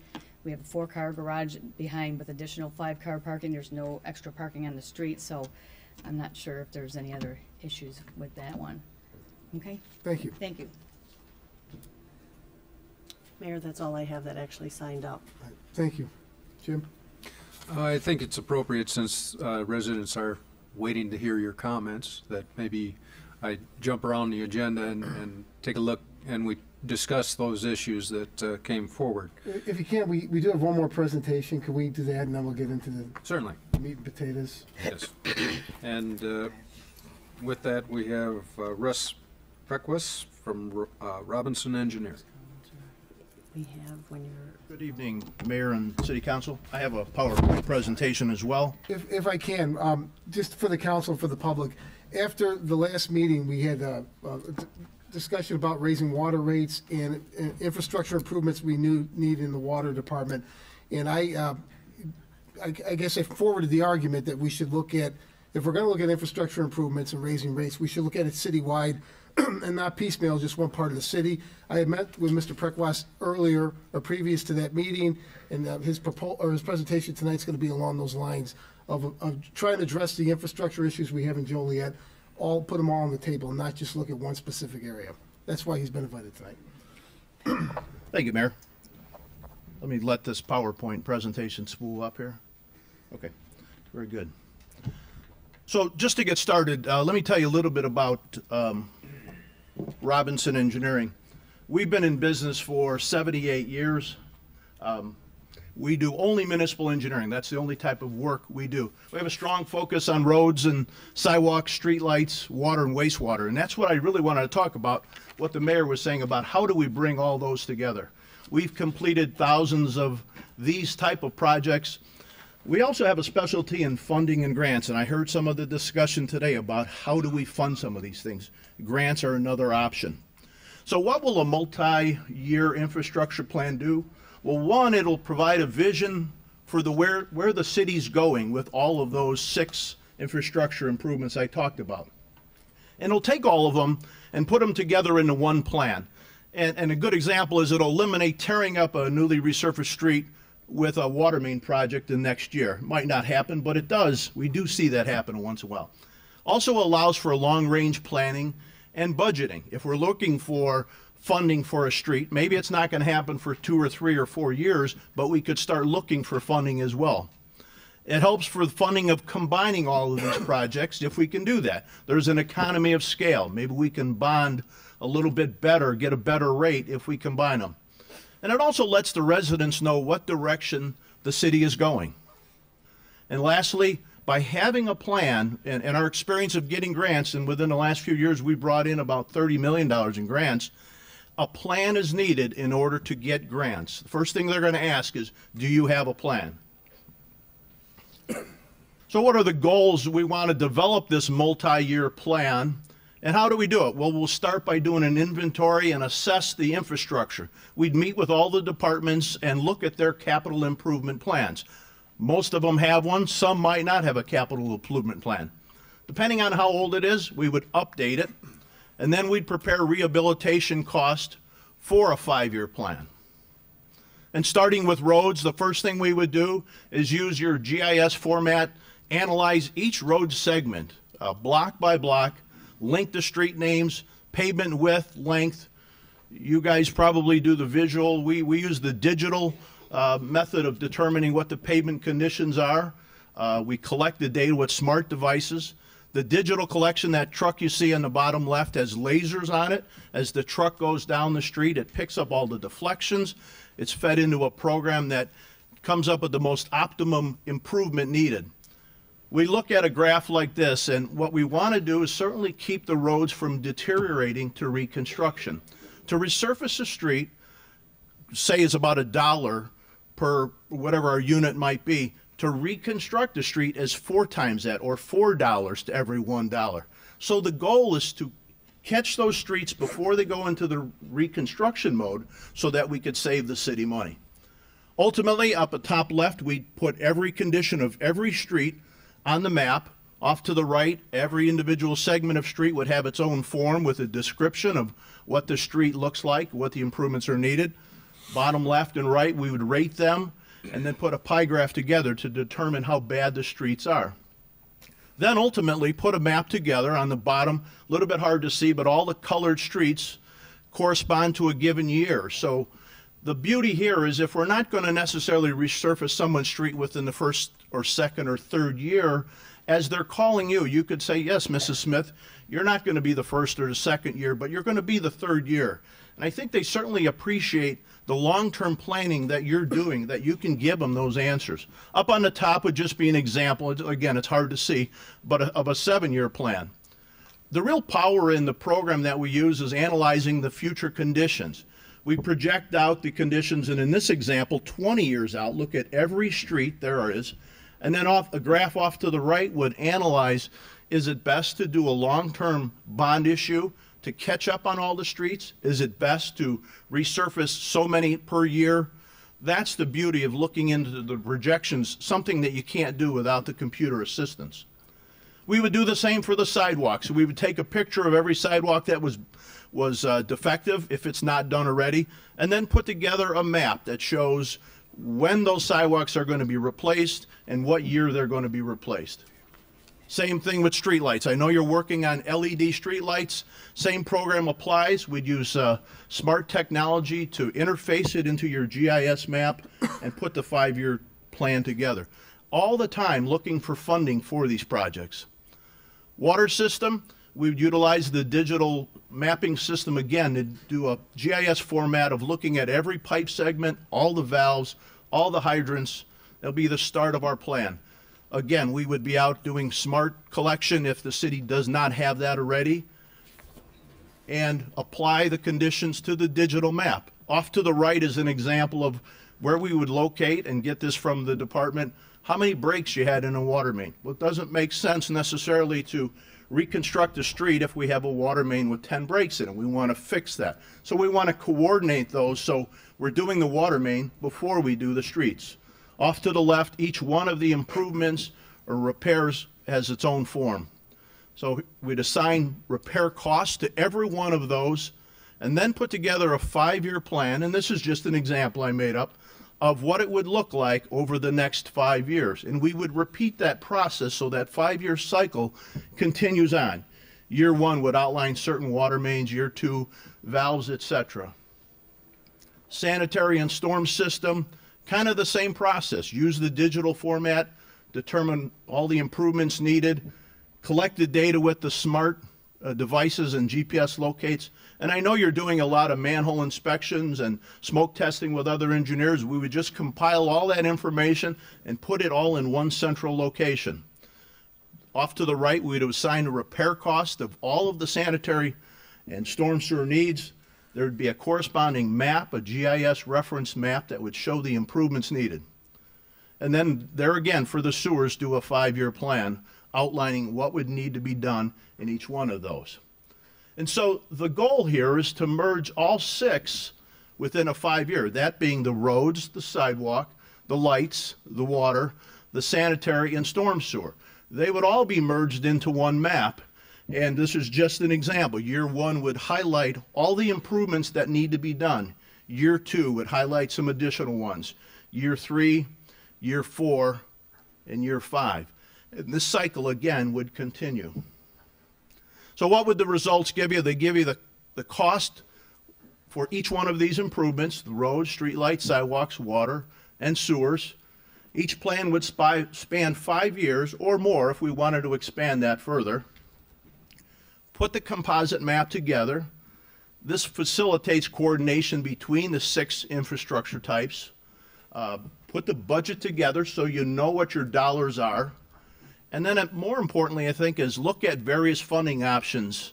The IEPA loans we've done a lot with, grants, IDOT, all these other funds that you, if you're planning down the road, all take time, but if you know what's coming up, you could start seeking funds for those. So what are the next steps? Well, the departments have a lot of this information, so meet with them, take a look at their capital improvement plans if they have them, determine if there's any upgrades needed, and report back, and then proceed with a 5-year plan after all that data is together. Develop the costs for the funding options, and it is possible, if there's a lot of this ready, have some of this ready for the 2016 workload. And the best time to bid all that is in the winter months when the contractors have nothing going. So if this moves along in a timely fashion, there's economy of scale and better pricing at that point in time. And I'm sorry I rushed through that because I know you have a busy agenda, but any questions? Questions, comments? Just one question, Your Honor. Russ, this is a very impressive presentation. How long would it take for a city of our size for you to do a comprehensive study like this? I think the key is what do each department have as far as their capital improvements. For example, water, I know they have a big capital improvement plan. We don't want to reinvent the wheel or spend more money. We'd put that together. So we'd go through those 6, identify it, and we could do that rather quickly, probably within the next 30 days. Then come back to you and say, here's what we have, here's what we don't have, and here's how we move forward. Okay. Thank you. Russ, have you spoke with Jim Trisna with the streets and Jim Egan? I have not. I'm here first to make this available to you, and if that's the direction you want me to go into, that is my next step. But I don't want to go beyond you. Your Honor, one more question. Yes. Russ, could you give our staff a list of communities you've worked with that you've done this in prior? Most certainly. And just to let you know, we've worked with 60 communities. We do a lot of this work. We've done these before, and I'd be happy to do that. Thank you. You know, my thought process was we're considering rate hikes, which we all know are unpopular.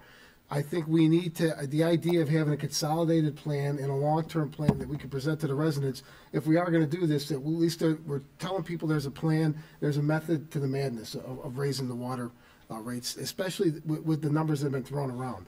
So I would ask, Russ, that this be taken to the Public Service Committee, and our committee start working with Mr. Prequist and move forward what the recommendations are going to be made to use this service and to get those answers, a comprehensive plan, and what we think it's going to cost and how we think we're going to pay for it. I think our people are going to demand that before we increase water rates by 50% or more. Yeah, there's no doubt. A picture's worth 1,000 words, and if we can put a map together, we see this happen, the resident says, oh, look, there's a couple things going on, you know, in my neighborhood within the next 5 years. They feel good that you're looking out for their interests, so certainly there. Good presentation. Great. Thank you. Thank you. Thank you very much. So, Mayor, can we comment on the other folks that were Yes, here tonight? are we going to get to that in the agenda now? Yes, at this point, I was going to refer back to Memo 523 regarding the special use for the trucking terminal. Mayor, I would like to comment on that. Yes.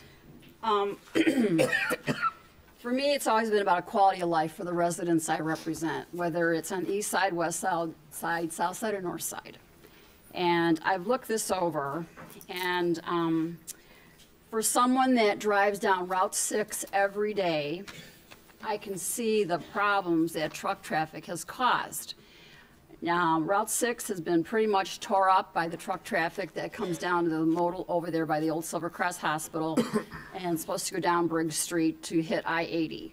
Well, sometimes they go that way, but most of the time they went Route 6 all the way to 355. And after many, many, many times of me being in the face of our state rep and state senators, it just recently became paved. Now, having said that, coming up starting tomorrow, the intersection at Ottawa, Route 53 and Route 6 is going to be paved by IDOT. Now, I come through that intersection all the time, and because of the way it's set up, 53 turns, a little curve, and then it goes down Ottawa, and then it curves back to Route 53. That definitely is not conducive to truck traffic. So my point, I'm getting to this point. Just want to give you a little background of my experience with truck traffic.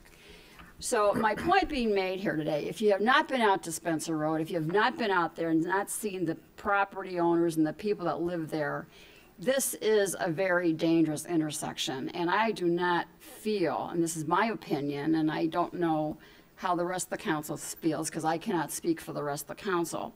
But I think that what we need to do as a council is readdress this because the folks that live there are not opposed to an industrial park, but we need to look at something more conducive or compatible with the surrounding neighborhoods that live there.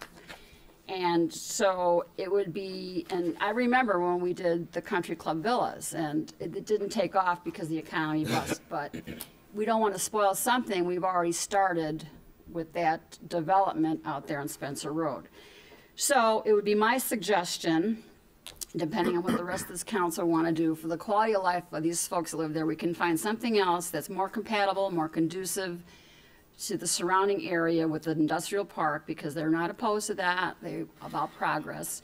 And I would suggest that this, if we can't do it today, then do it tomorrow. We seriously consider denying this proposal. Your Honor? Yes. If I may. I'd just like to tag on to Councilwoman Quillman's comments. When it comes to the quality of life, and I'm very familiar with the Spencer Road. My mother-in-law lives off of Spencer Road, so I live close to it. Bringing in additional truck traffic, to me, really spoils and really puts the residents in jeopardy. Right off of Briggs Street, right on the Spencer, it is very, very narrow in there. The other thing is that I know that sometimes trucks will try to avoid, the major thoroughfares and cut off on short streets. And so it's a dangerous thing. Spencer, off of Spencer Road, and the residents up in there is quiet, peaceful living. I always enjoyed that area in there. But when we look at the emissions, we look at the truck traffic, the number of accidents that are already happening there. To me, I don't want to add more on top of that. And so, and then we have no way of really policing where these trucks are going to be going. You know, I've been stuck in the traffic. I've cut through and made it, and I know that they will do the same thing as well. So I'm just not agreed to adding more on top of what you already got out there. So. Mayor? Yes. I've just consulted with legal counsel, and again, I can't speak for this entire council, but under municipal code, we can vote on this tonight, so I would make a motion to deny this petition. Second. Call the roll, please. It's been motioned and seconded to deny, let me get it here. 523. Council memo number 523-15, an ordinance approving a special use permit to allow a trucking terminal for 20 to 25 trucks with minor associate sales located at 1611 Workers Court. And yes. I know there's a second motion, but we took, I mean, I'm not in favor, we could do a straw poll, but we've publicly set out the message that we take action only on Tuesday nights. Well, we did, but the And we're public is kinda- here, why bring them back? Because under municipal code, we can do it. There could be more people tomorrow night. I'm just saying. We can make exceptions. Yeah, I don't have a problem making exceptions tonight. Half the council chambers are full of neighbors. Yeah, I just. Absolutely. I understand your point, but. I mean, we've. I did too, that's why I checked with council to see if we could do it. As long as the public understands, it's been our tenure to always do business to vote on Tuesday, and everybody knows it. And I just think it's do a straw poll tonight, but yeah, I don't want you guys to come back tomorrow night. I mean, we could do this if the council wants to, but we're setting a huge precedence. And we've not voted on liquor license. We've waited people for circuses that were here from out of town. I just think that it's something we're on delicate ground by doing this. Mayor, if I might comment? Yes. I think it's obvious where the vote's going to go, but I do agree with Councilman McFarland. You know, going back to when the mayor and myself and Terry Morris, Councilman Morris first came on, we've worked hard to make sense of these things and kind of live by the rules. And frankly, it's apparent where this vote most likely is going, but you still have to be fair-minded and say whether there's other folks that want to speak against it or maybe somebody that wants to speak in favor of it tomorrow. You know, I won't stand in the way of the vote, but this I think, it makes me feel awkward. You know, we tried very hard to formalize this council so everybody would be treated equally and know exactly what to expect on any given week. Okay, Councilwoman Gavin? Aye. Councilman Girl? Aye. Councilman Hug? Aye. Councilman McFarland? I vote. I just want to make a quick comment on this. We've talked about all the truck traffic, and I actually happened to be by that intersection when that school teacher was killed in the accident, which was devastating. But one of my biggest pet peeves, and if you've noticed, I've mentioned since I've been up here and I voted no, is in the fact that we're becoming a used car dealership mecca.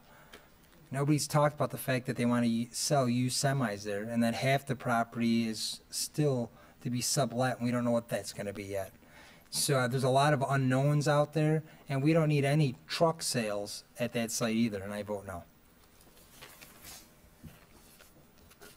Councilman? I'm sorry, aye. I'm like, what? Yeah. What?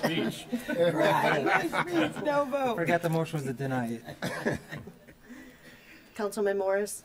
Yeah, I'd like to thank all the residents for coming out and actually reaching out to me personally to come out to see the area firsthand. And the infrastructure is just not in place for this type of business. And I know we're pro-business here in Joliet, but it's just, I believe, a place for, you know, certain types of business. And with that said, and there's been a lot said tonight, I vote aye. Councilman Mudrin? With legal opinion, I need to abstain as the president of the Joliet Country Club and an equity owner of it. I abstain. Councilwoman Quillman? I appreciate my colleagues' comments about the vote, but if it's so important to the Director of Development, Mr. Dubois, he would be here tonight or send a representative here, and there's no one here. So absolutely, I vote aye. Councilman Turk? Aye. Motion carried.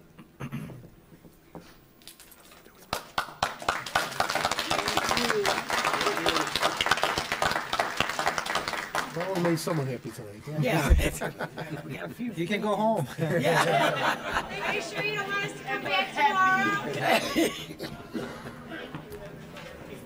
We're leaving too. Motion to adjourn. You can go home or what? It says right here, Director of Development. Thank you, Council. Whoever the guy is, he isn't here.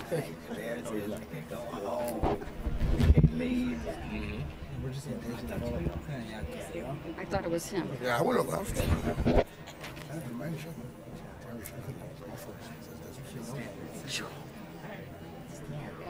Jim?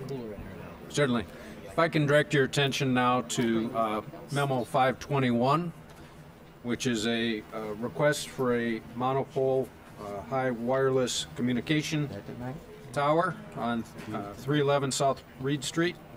At this point in time, although the petitioner had received approval from the Reedswood Area Neighborhood Association, we recently became aware that there was no formal vote taken by them, so we're recommending that this be tabled to a future date, so until the association has an opportunity to vote on the matter. And then one thing too I want to recommend or remind council is that the Pull your mic down. sorry. The Federal Telecommunications Act of 1996 prohibits state or local governments from regulating wireless communication facilities on the basis of health-related or environmental effects, so long as it meets with FCC regulations. So I just want to remind you about that. To be clear, staff's recommendation is to table this matter? Yes. Okay, thank you. I think, Yes. I think the petitioner is here, however. Okay. Good evening. My name is Robert Stapleton. I live at 1900 West Acre Road here in Joliet, and I'm the president of National Wireless Ventures.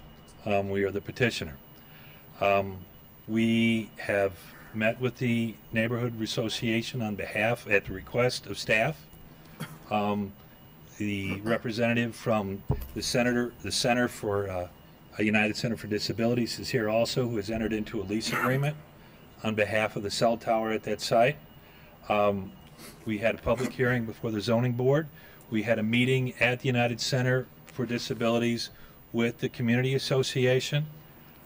I will say in all the time that we have done hearings regarding cell towers, I've never walked out of a meeting with a standing ovation from a standpoint of what we're doing on behalf of the center. Notices were given to the neighborhood. 2 signs were posted, and besides just 1 sign. We had a 7-0 vote by the Zoning Board of Appeals. There was questions tonight regarding grounding and things like that. We have a sufficient amount of grounding that's placed into the site. We have lightning rods that are attached to the tower. This is a long-term lease agreement with the center. The center is going to be a major beneficiary of the rents paid to them for the tower in place. From a standpoint of what the FCC is, and just to give you a little idea where things are going, you can we've entered into well over 175 agreements with the Chicago Public School System for placement of sites in public schools. You have similar towers within your own park district over near St. Joe's Park. We have done a tremendous amount of education to the public, and we feel we've done all the right things. The notice, public hearing, we had people at the public hearing express their support, and at the same time there was one individual that expressed their negative towards it. But I think we've done all the right things. We have followed your ordinance. We have sent out the notification. Your staff has sent out notification. And as far as I'm concerned, there was no vote taken, no vote was asked. But we made our presentation, and those that were present, roughly 25 to 30 folks at that neighborhood association, supported of what we were doing. So I know you'd like to postpone it. We would just like, if we're going to postpone it, we'd like a clear time under the federal regulations. There is a specific period of time for the hearing be in place. There's a shot clock that would be in place on this matter. And we would just like to go forward because we've done the right things. And at the same time, by doing it, the United Center Development, we're giving back to the community. This isn't going into a corporation's pocket. It's going into their day-to-day operational funds. Mayor, can I comment? Jim, with your recommendation to table, do you plan on bringing this forward, or is it an indefinite table? Well, this will be on the agenda for your vote tomorrow night, but we're recommending tabling until the homeowners association takes a vote on it. And we don't know if or when they'll do that. Councilman McFarland has asked us to underwrite the cost of that for having a neighborhood association meeting. But here again, we're in a timetable, and we would like to move this thing along because it has done all the right recourse. We have done everything your staff has asked us to do. And coming out of the zoning board with a 7-0 vote in favor of this, and at the same time following, and we showed the need and everything else. And at the last minute for this to come up was a little bit of a shock to us. Mayor, can I comment? Yes. Yeah.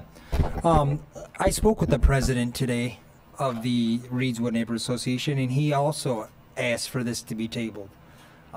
So let's just be clear, a couple things here. The zoning board approved other towers that were denied at this level also. So, and that's going to bring to a bigger question. The fact of the matter is many residents, as the resident that came up here and spoke this evening on, were not notified of this. We sent out a postcard to 90 residents in the area, and I believe 10 to 15 of them on there are all owners of the property that release them out. Some of the people that have contacted me and Councilman Morris indicated they knew nothing about this, they wanted more information. And speaking with Mr. Norsky, who's the president of Reedswood, they did not vote on it because the board was split on it. It was a 2-2 vote. They're asking as a courtesy to us as elected officials, allow the residents in Reedswood to have a meeting at a time they can all come and be informed to give their input on this tower. I'm not saying in one way or another that I support or oppose it, but what do we have to lose to wait 2 weeks to have a meeting of the neighborhood officials from the president also asking for another meeting?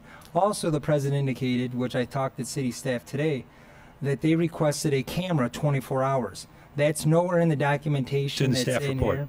It's in the staff report that you I all talked have. to Jim Torrey today, and nowhere in there does it say who's going to man it, who's going to watch it, maintain it. And he told me it's not in there. We'd have to add it in there. So I think if the president of the Homeowners Association and many residents contacted myself and the district council member asking for a table, I think we should honor that. And what do we have to lose for 2 weeks to table it? If and it is correct that I did ask you if National Wires would cover the cost if we were to branch out to greater than 90 residents to be informed of this. When a tower is going to be 100 foot tall and there's possibilities for extension of additional satellites on it to have a greater impact in the area for aesthetics. That is what I think the question is, the aesthetics of it, the usage. What do we have to lose to allow the public? This brings up to my next question, is when we talk about the zoning appeals of a Board of Appeals. We've had a couple issues on the agenda today, one being the Spencer Road issue. The second one is about this monopole. These meetings are held at 2 o'clock in the afternoon. People work. People are at school. They cannot get away to go to a meeting. We need to look at some formality in making these meetings where the public who work or retired are able to attend. These are very tough meetings to attend. And Mayor, at some point, I would like for us to maybe address that at maybe the legislative committee or at when we appoint folks to see if we can make these meetings like this meeting here at a time where our residents can come and give input. But again, just to clarify, sir, I'm not advocating in favor or against this monopole. What I'm advocating for is the residents that live in that area and throughout Joliet to have an input on this monopole going up 100 foot that is visible from 80 and all through that neighborhood. We have no problem if we're going to put a 2-week timetable on it. It's the indefinite, situation that we're concerned with, because there again, under the federal regulations, a shot clock does exist, and we have filed in a timely fashion regarding that shot clock. So would it be easier to deny this as a city corporation council, deny this and go through the process again if we need more time for Councilman Morris to get a community meeting together? That's probably up to the. I'm not And, aware of the I'll just explain, under the federal regulations, the council would have to give a written denial and thorough reasons what their denial would be for. And we have no problem with 2 weeks. My concern is going beyond that 2 weeks fashion, because, and there again, I'll go back to notice. Okay, if there was 90, that was your staff's decision. From a standpoint, we would like some guidelines if we're going to notify the community. It means, are we going to send out mailers to 1,000 folks? Are we going to send them out to 500 folks? We'd like some very specific guidelines on how that notification, because we followed what your staff and what your ordinance says as far as regulation and notification.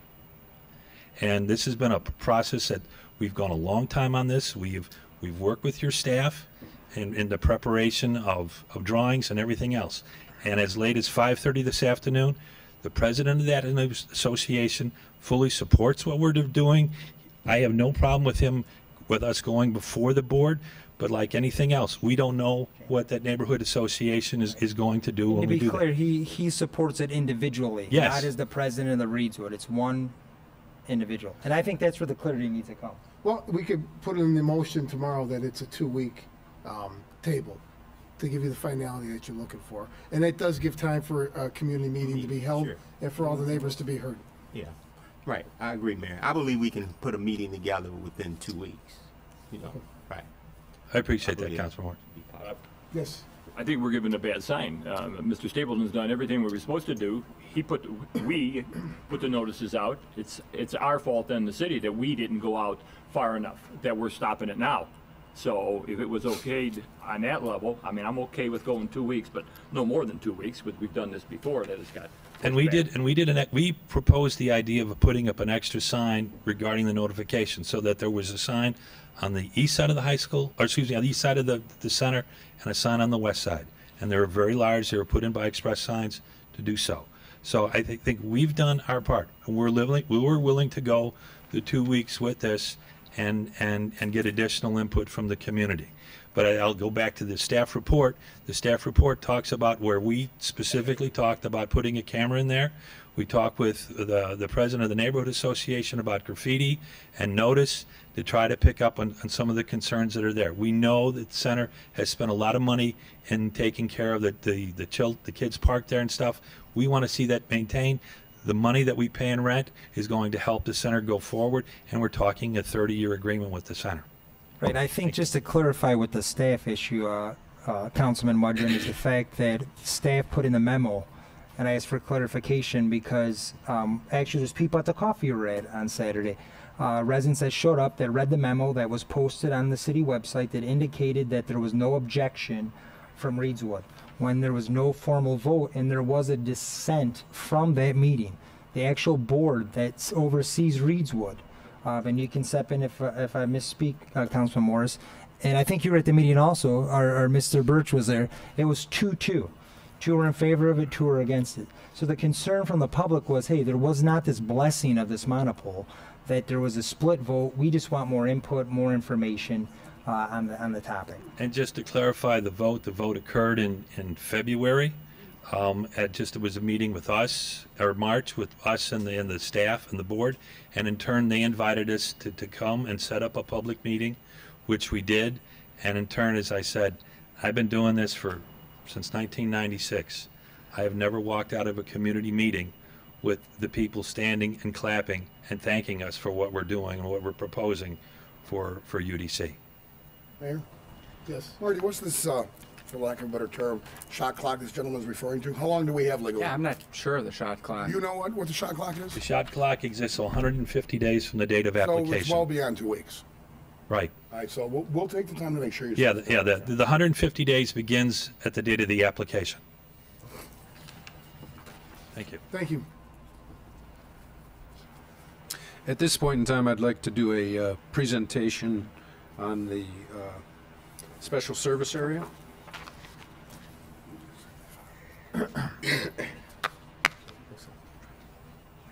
Jim, before you start, go ahead, you can press the podium. I was on the radio this morning. I made comments I'll repeat today. The genesis of this was simple. After I came into office, I approached Mr. Haack and members of our staff and basically challenged them to think out of the box on ways to move our city forward, especially when it comes to economic development. So approximately a few weeks ago, 2 or 3 weeks ago, Mr. Haack, myself and another city councilman met with representatives from the city of Aurora that has a program very similar to this, a special service area program in place. They presented it to us in private. Mr. Haack last week presented this to the Economic Development Committee, and I thought it was worthwhile to have Mr. Haack present it to the council as a whole tonight. I know it's been controversial. I know it's going to be a lot of debate. But again, I do thank Jim for accepting the challenge, for thinking outside of the box and trying to find ways for economic development. So thank you. Thank you, Mayor. I just wanted to review a little bit with you this evening as far as what is a special service area, what can it do? And if I get a beat on this. So it's correct. It's a taxing mechanism that can be used to fund a wide variety of special or additional services, including physical improvements to a defined area within our municipality. Too bad. It allows us to establish areas without incurring debt or levying a tax on the entire municipality. It also allows us to deliver services within those limited graphic areas within the city. And the Illinois Department of Revenue has documented more than 600 SSAs, most of them being in the city of Chicago, having 10 or more SSAs. And as you know, and was stated earlier, Joliet already has 3 SSAs, including the downtown area, which is overseen by the City Center Partnership. So what can an SSA do? It's a financing tool to support a wide array of physical improvements and other activities. Among those include support services such as downtown marketing, our special events, seasonal decorations, promotion and advertising, tenant search and leasing support, transportation such as a downtown trolley, additional snow removal services such as sidewalks, improved or more frequent trash removal services, security improvements, improved parking enforcement, downtown maintenance, planning and marketing, program administration, services to the members, public relations activities, store window display assistance. Again, there are infrastructure improvements as well. Streetscaping and landscaping, lighting, benches, trash receptacles, alley repaving, curbs, sidewalk paving, street improvements, storm sewers, sanitary sewers, parking lots and garages. Then there's land and building improvements, redevelopment of existing vacant properties. There are storefront improvements. The City Center Partnership has a facade improvement program right now. You can provide grants or loans, and you can do interior rehab or build-out assistance. So what's the legal process and the timeline? Well, part of the reason that we're here tonight is because we're pressed for time. In order to put this in place, tonight we have to adopt an ordinance that proposes the establishment of these special service areas. Each one of these ordinances establish those boundaries, the purpose of the SSA, the proposed maximum tax rate, and the term of the SSA. So on Friday, October 16th, we'll have to send a legal notice regarding the date of the public hearing plus publication in the media.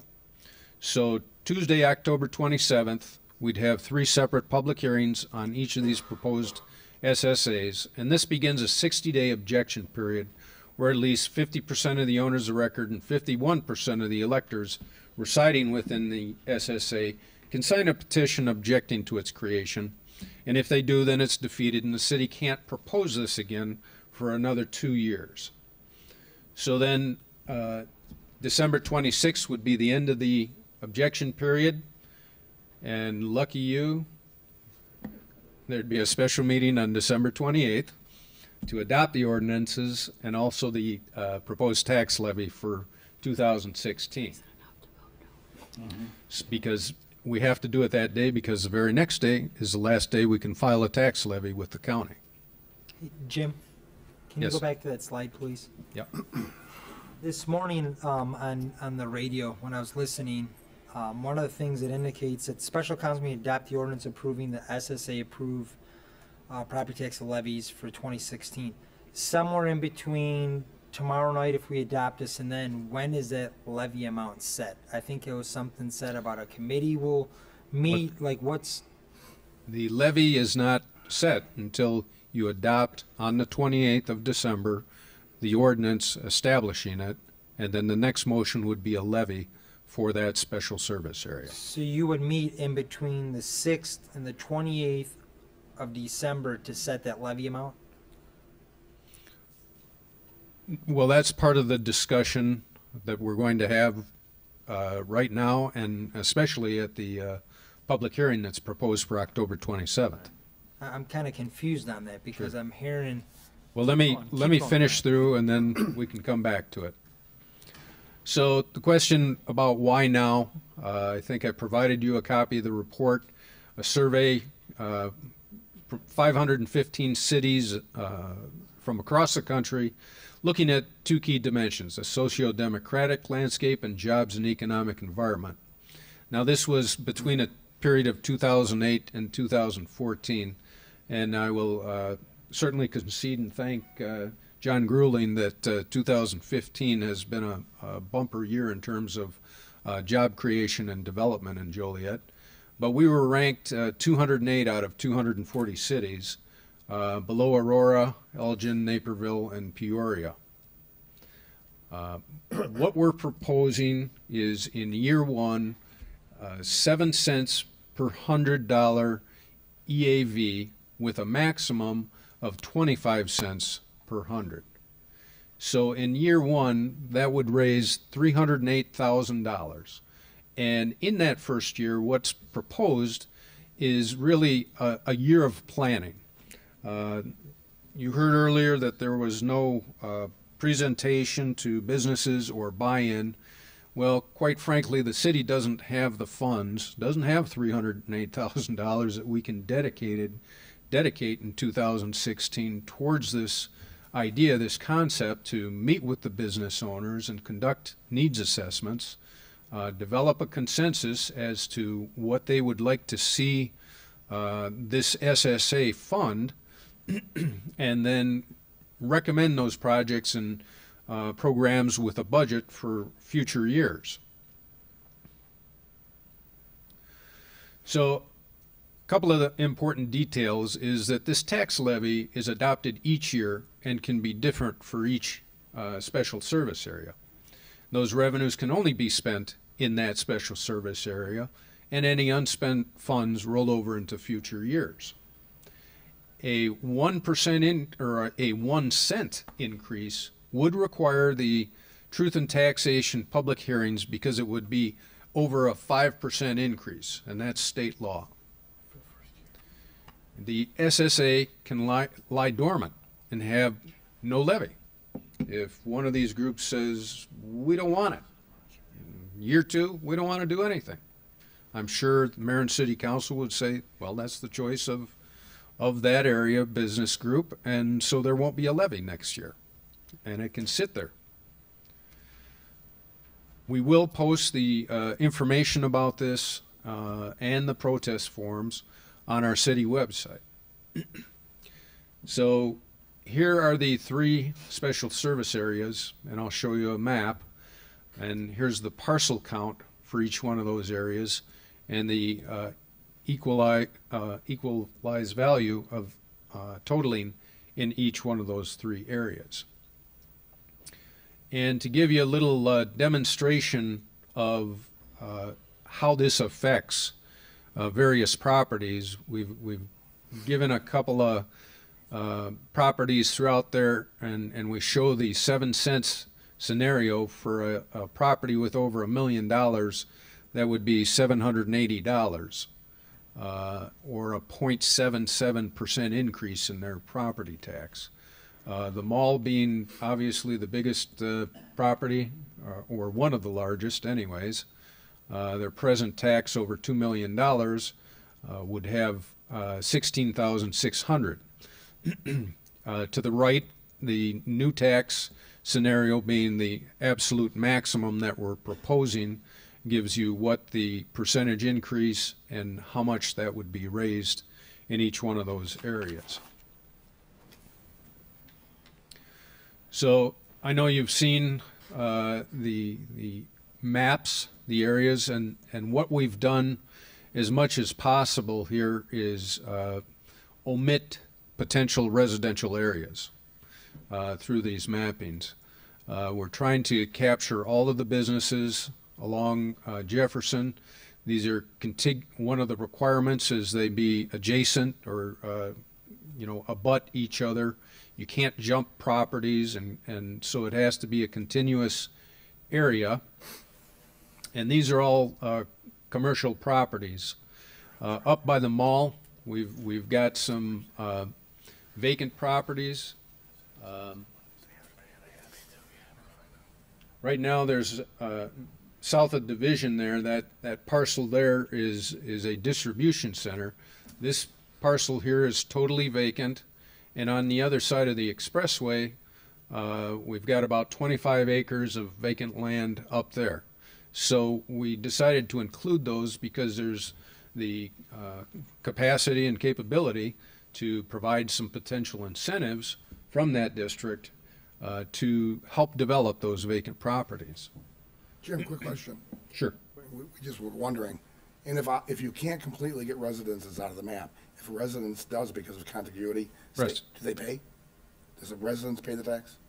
It's the property owner that pays the tax. Whoever owns that house. So, yeah, if it's a Residential. rental unit, the person wouldn't be subject to the tax, but because they're a registered elector, they would be able to file a protest.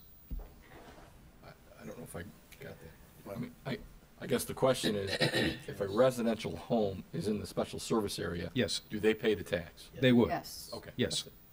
But my point was, if they're a renter and they're registered to vote, they can still file a protest and say they don't want the formation of this SSA. Could we exempt homes? Well, we have as much as we believe we've done away with as many homes as we can. Let me show you the South Side Intermodal. You've got some farm properties which are zoned industrial right now, but people are still farming them, and there's a single home there. So we really couldn't totally omit it from the South Side Intermodal area that we're proposing. Thank you, Jim. Sure. So again, tonight or tomorrow night, we're just asking you to approve the ordinance that says you want to think about this. You want to have the public hearing. You want to get input from those property owners. And then at any point in time, even if you don't have 51%, you can say, we don't want to do it. But again, the mayor challenged staff to come up with a way to try and help our commercial community, ways that they could, and you as council can establish an advisory board, but you ultimately adopt the budget and what the expenditures are. But I'm sure you'll be conscientious of their concerns and want to approve a budget and a tax levy that addresses their concerns and what they want to see in their special service area, how it could assist. Let me give you one example in the South Side Intermodal. As you know, we're bringing fiber optic from the downtown towards this region, and it wouldn't be too much further that we could get down and connect Chicagoland Speedway and have high-speed fiber optics with their security system, with their cameras during their events that would come directly into our police department. So the funds that are derived from a SSA could go towards a project such as that. Mayor. Yes.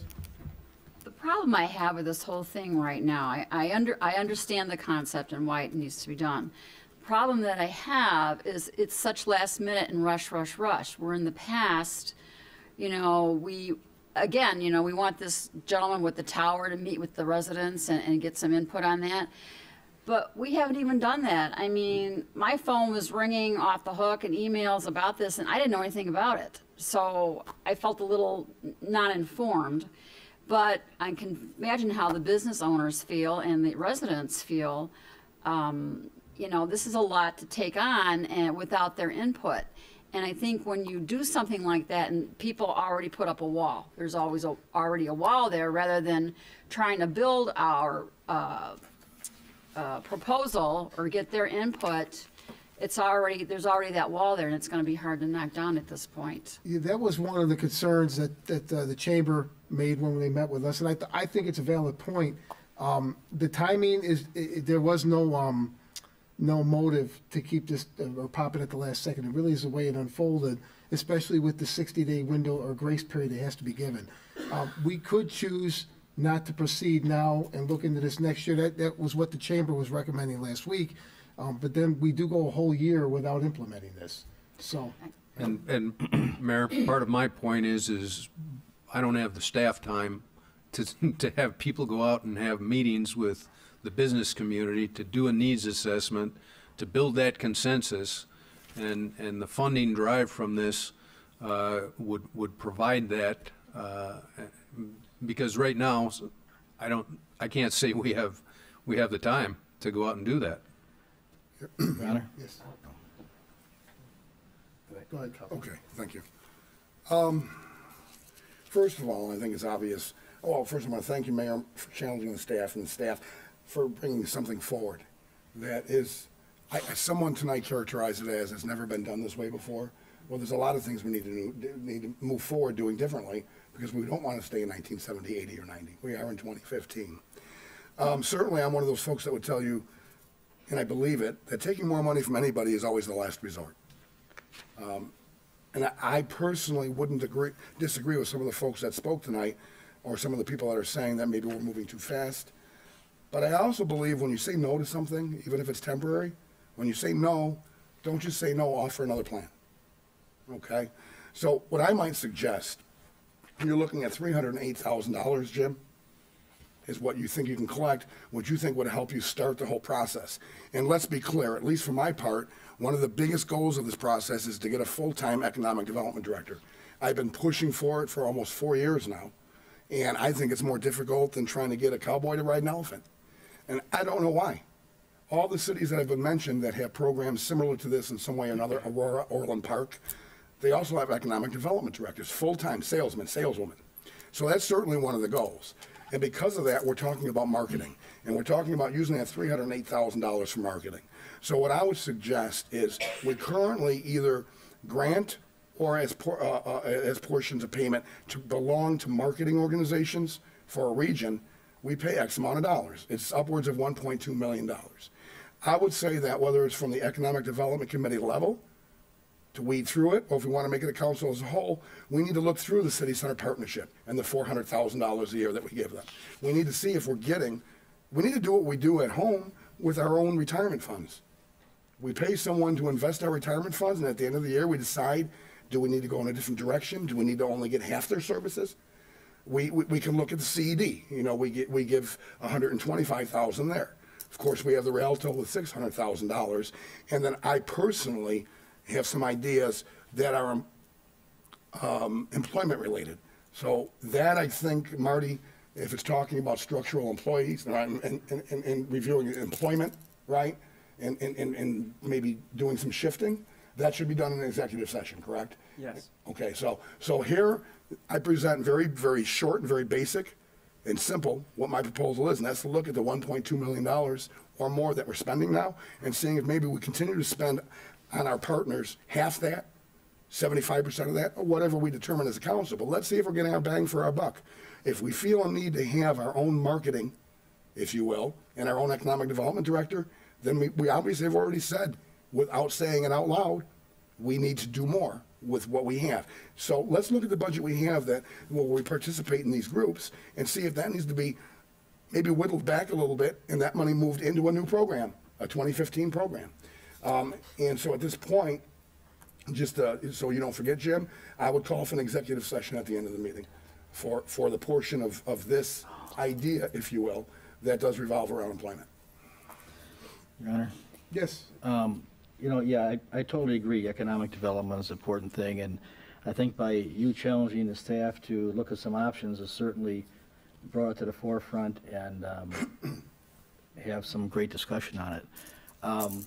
You know, I didn't know anything about this till I too started getting calls and letters, letter from the chamber, calls from business people, and one of the concerns was why it wasn't on the Economic Development Committee agenda. It was discussed there, but wasn't on the agenda. They said if we knew it was going to be on the agenda, we'd been there, but it wasn't on the agenda. Also, some of the comments I had was, you know, why not involve the stakeholders, seek their input, see what they need, and I think any part of economic development should also include economic retention. There's been some small businesses in Joliet that that are hanging on, that have always been here, and they may need some help with retention. So I think that needs also to be a part of it. But and I understand the time is the clock is ticking for us to do anything next year, but I have a real concern with doing this too fast. I think we need to involve the stakeholders, and I think that look at other alternatives. You know, we're going to discuss one this evening, as Councilman Hugg said, and we might have other ideas maybe floating out there. But I think that retention has to be a part of it. I think that we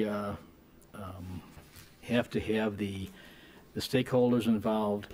And I think when we do a special service area and we have to adopt it tomorrow night, we kind of put the business community on a defensive where they have to organize against us and work against us to try and kill it. And I don't think that sends the right message. I think we want them working with us instead of trying to kill something which is going to be very difficult to kill if it is adopted. My opinion. Yeah, thank you so much. First, I agree with Councilman Hugg that we do need to look at other alternatives. The one thing about this, when we do things in such a rush, we miss great opportunities.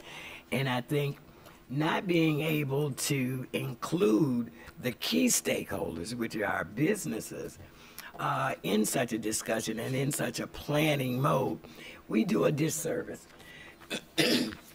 So I just want to slow down, as my good friend says, slow down, Jim Shoe. Let's try and figure out where we can make the best impact, looking at some other solutions, and give us an opportunity to engage and create. When we do create these SSAs, and I think we know what they are, we know what the purpose is, but not having all of the information sort of handcuffs us. And so when we're handcuffed and we make a decision like this, we're tied into it. So I just want us to slow down a little bit, let us go back and put our thinking caps on, look at some opportunities here and some other solutions, and maybe we missed the next one, but we'll be well organized to drive this thing forward. So I just want to slow it down a minute. Yes. Just, Councilman Turk, you brought up that point about the agenda. Could somebody address why that wasn't on the agenda for public review, or was it on there? No, it wasn't. It was last minute that I came to the meeting, and quite frankly, it's because we were pressed for time. Okay. In order to meet that time schedule before the end of the fiscal year and be able to get the levy on the tax roll, we had to move forward as quickly as we could. So, and I wanted to present it to the Economic Development Committee and get their approval to bring it to the full council. So was this voted out of Economic Development Committee, or no? No, it wasn't voted. They just gave me the nod to bring it forward to council for your consideration. Question. Councilman. I have a problem anytime I hear we're doing this for the best interest of business, and no business has stepped up to be happy with it. There's no reason that we should be taxing the businesses that are already being taxes. I'm completely against the whole special service area. Including the downtown one? Well, downtown one's already here.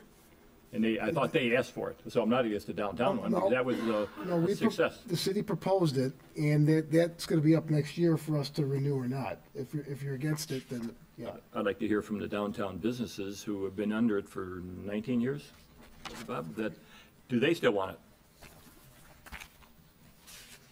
Councilwoman? I just wondered when the Economic Committee met. What was the date of that? Last week. Just Wednesday. Wednesday? Okay. Mayor, can I clarify? Yes. Maybe a little bit further. It was done completely above board. It was done under new business, not for action. It was a heads up, and he's right. He got a head nod or a straw poll, if you will. Don't hold this back and bring it back to us in a month. Right. Go ahead and go right to the council as a whole. That's how it happened. The city manager did it all properly. That's where our agreement goes a little bit different, Jim, because I don't think we need to rush at this point. But other than that, it was all done properly on new business, not for action. You know, we all in life give each other a heads up. It was a heads up, a very public heads up. what really is accelerating this, for better or for worse, is the timeline that we have to face. If we're gonna adopt this for next year, it has to be done on this strict timeline. And I don't think, Jim, when we first met with Aurora a couple weeks ago, I didn't know that. I'm not sure if we knew that we were gonna be under those No, we weren't constraints. aware of that. But if we don't approve it tomorrow, we can still do it again next year, instead of, if we vote for it and get denied, that's 2 years down the road, correct? Is No, that my if, understanding? if the businesses or homeowners or business owners object, it's 2 years. That's 2 years? Okay.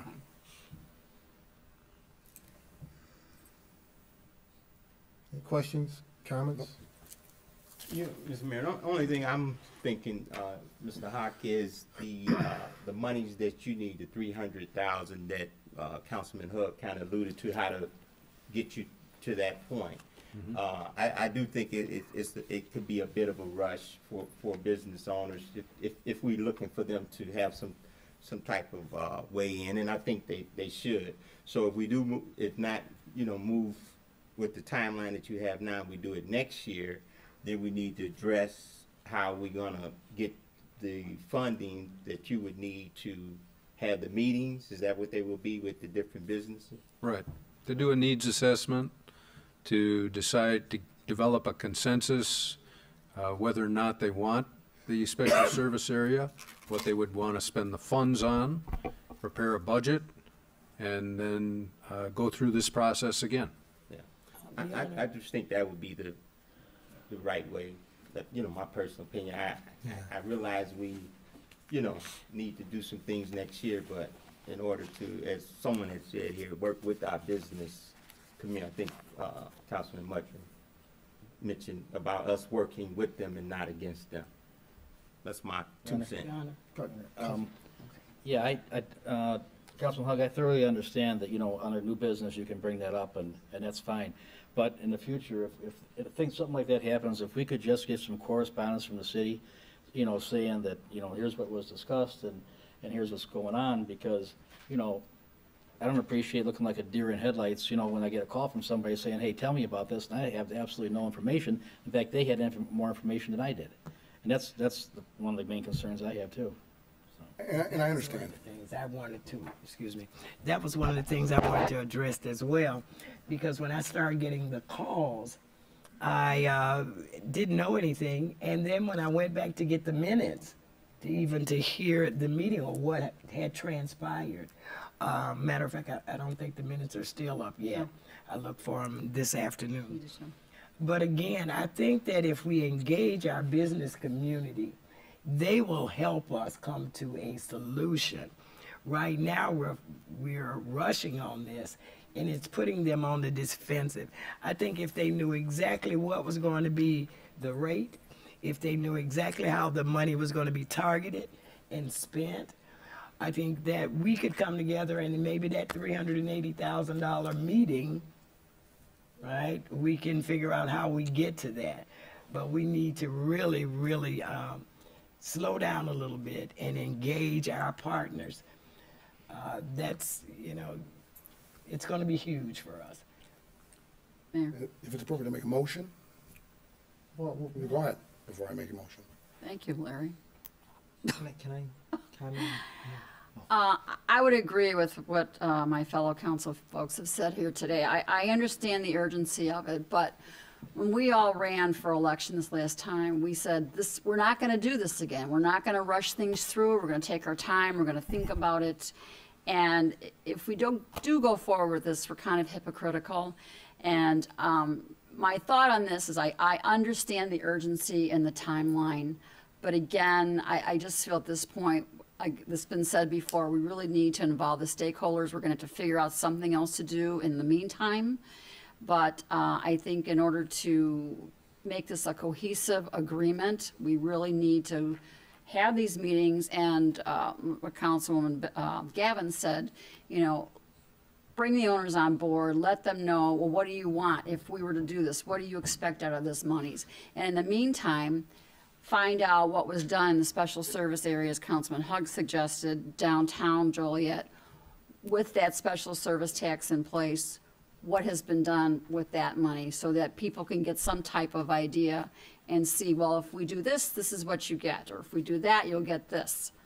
So I think, again, we need to put the brakes on this. Yes. Just two questions. Jim, Mr. Hack, first question is the $300,000 that you threw out. What's the budget? Do you have a breakdown of that? What entails in that $300,000 budget? No, that would cover the things that I said. It would be going out, doing a needs meeting with each of the business people. So I mean, is in it those hiring areas. staff? Is it you know, what? Do you have any idea what this? It would either be hiring staff, but Consultant? probably a consultant, because not knowing the outcome of that, a person might not accept a job that they see as temporary. So this 300,000 is kind of an arbitrary number. No, it's I'm sure it's every bit of that, if not more, because you look at the numbers of businesses there. There's over 1,000 businesses that you'd have to meet with in Okay, a 1 year period, in less than a year. Well, if you could give us a definite dollar amount, I think that would help what you need. I know we're talking about budgets and trying to develop our budget, and if we're going to delay this, we can talk about a lot of what you indicated this evening to look at. The second question I have is these areas. One of the comments and concerns I had were the areas that were kind of going out over, especially in the southern portion, towards the racetrack and Center Point and whatnot.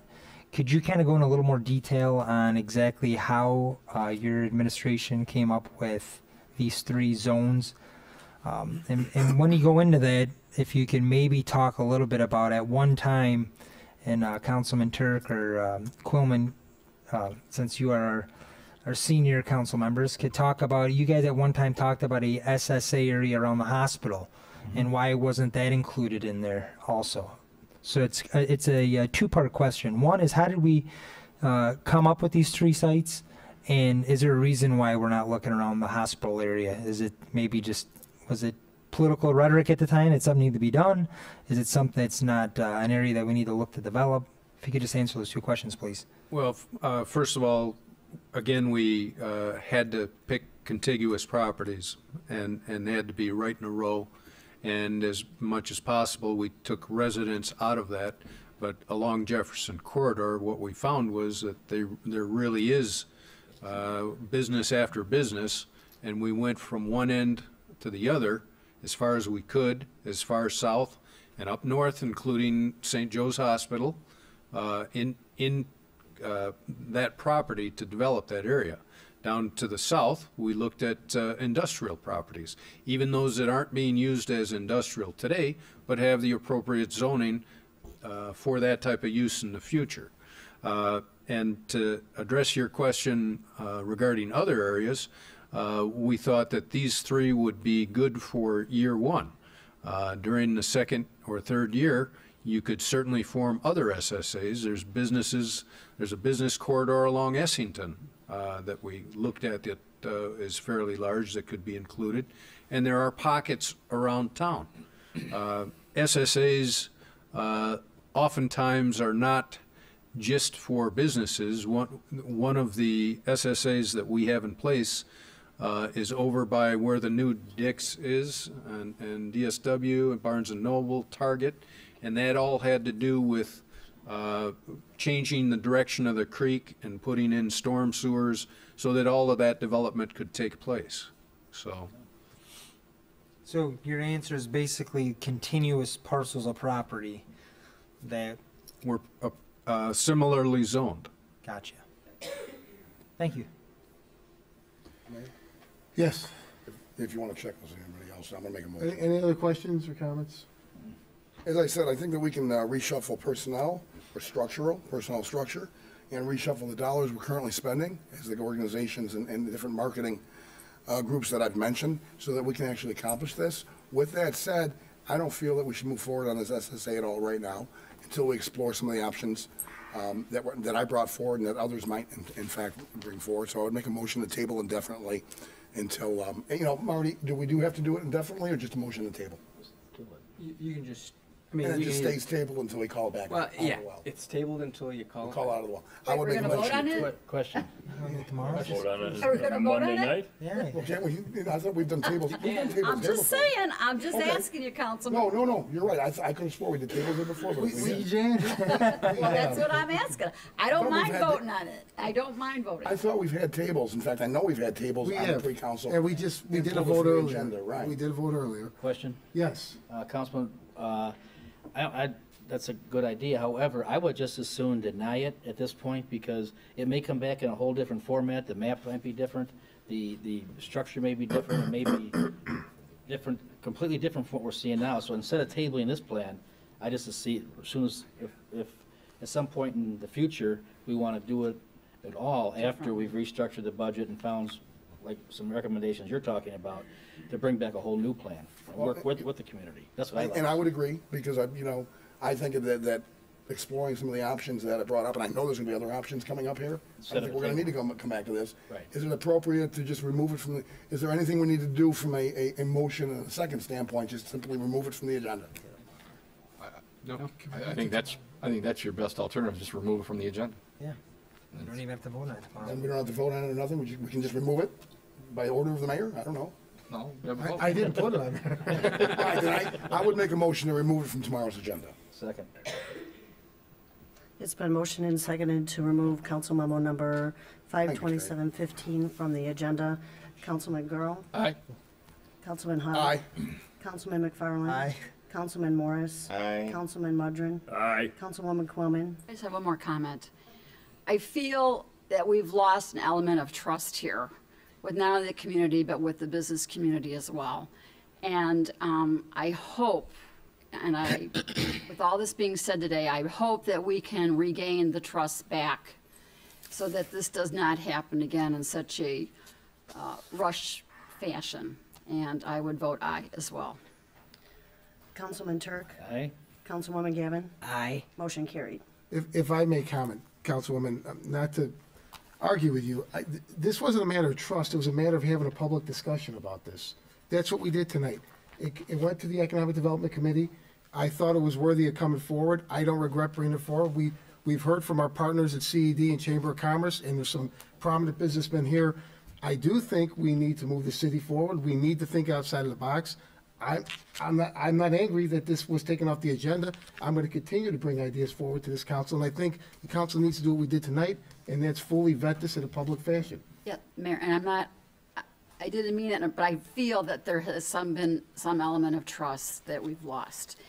That's just from the phone calls and the emails and the texts that I've received, and that's all I'm saying. I mean, this was great, and it was a great idea, but again, it was the quick timeline and not getting a memo on it about what happened at the Economic Development Committee, as Councilman Turk had said as well.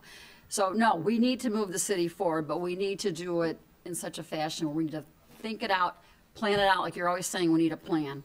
We need a plan. So I totally agree with you. I just felt that I had to say that, because I don't want to lose the public's trust. I agree, thank you. Man, I got a question. Yes. And a comment, question on the heels of this vote.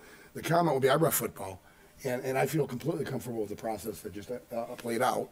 We have a saying in refereeing, take your time and get the call right. We did. We took our time and we made the right call. So, no harm, no foul. My next question, my question is now, how do we move forward on starting the process?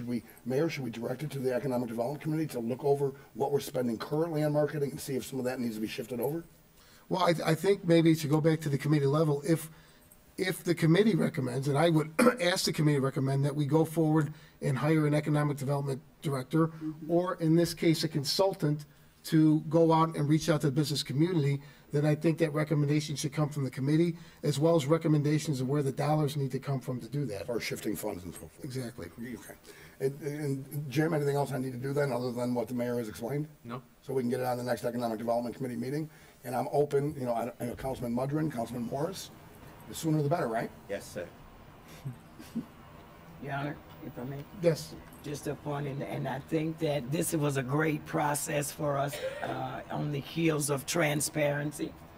This was a great process for us to vet this out and talk about it and get everybody included. I certainly agree. We need an economic development director. We got to find out where that money's going to come from, bring that person in so they can engage all of us working, especially our business community. So I certainly appreciate them voicing their opinion as well. So thank you. We're on a good track. Yes. Just one last comment. Mr. Hawk, I don't want you to feel as if we are angry with you bringing this forward. It seems a little harsh, but I just, to say that you did nothing wrong, was this a little bit rushed? Yes. Should there have maybe been a little window of opportunity? Yes. But at the end of the day, I applaud you because you were hired to think outside the box and bring innovative and new ideas to us to debate. And that's why we have these meetings, so we can publicly debate. And there was a lot of comments and a lot of people here this evening that were aware that this topic was here. Our media did their job of disseminating what we knew about it out there. So to you and your staff that put a lot of time and energy into this, thank you. I know you're a little deflated. I can tell by the, your complexion and some of the comments up here. But I applaud you because you did your job. And yes, do some of us think you could have went a little bit differently in terms of timeliness? Absolutely. But thank you for doing your job and being one to think outside the box. Thank you. And don't stop doing that, please. Okay, we're going to go back to the beginning of the agenda. So I'm looking at Council Memo 515, which is our position vacancies. We've got a police aide position. That'll be internal promotion. Soon after, you'll see a clerk typist position. And then we have issuance of 2 liquor licenses that he's been waiting for. So take care of you for the rest of the week, okay? Yeah, it should. Yes. Mayor, Council. I have 2. Council Number 519-15. Public hearing was held on Thursday, September 10, 2015 at 10 a.m. for a request of a Class D liquor license transfer. The request location was at 1425 Broadway Street, DBA Haunted Trails. The applicant is Faint Sakura, who is the owner. Kelly Ryan is the resident manager. No citizens appeared in opposition at the hearing. There are no outstanding monies owed to the city. The police, fire, and building departments have no issues with the transfer. Based on these facts and the facts of the hearing, the Liquor Commission is recommending approval of the transfer. The second was Council Number 518-15. A council hearing was held on Thursday, September 10, 2015 at 9:30 a.m. for a request for a new license, Class B. Requesting location is 504 McDonough, DBA Dars Bar. The applicant is Darlene Petuchek, who is the owner. Crystal Zemeyer is the resident manager. No citizens appeared in opposition at the hearing. There are no outstanding monies owed to the city. The fire and building departments have no issues. The police department would like the location to be closely monitored because the clientele who previously frequented the establishment. It's a new owner, different place. Based on these facts and the facts of the hearing, the Liquor Commission is recommended approval of the license. Any questions? Outstanding job.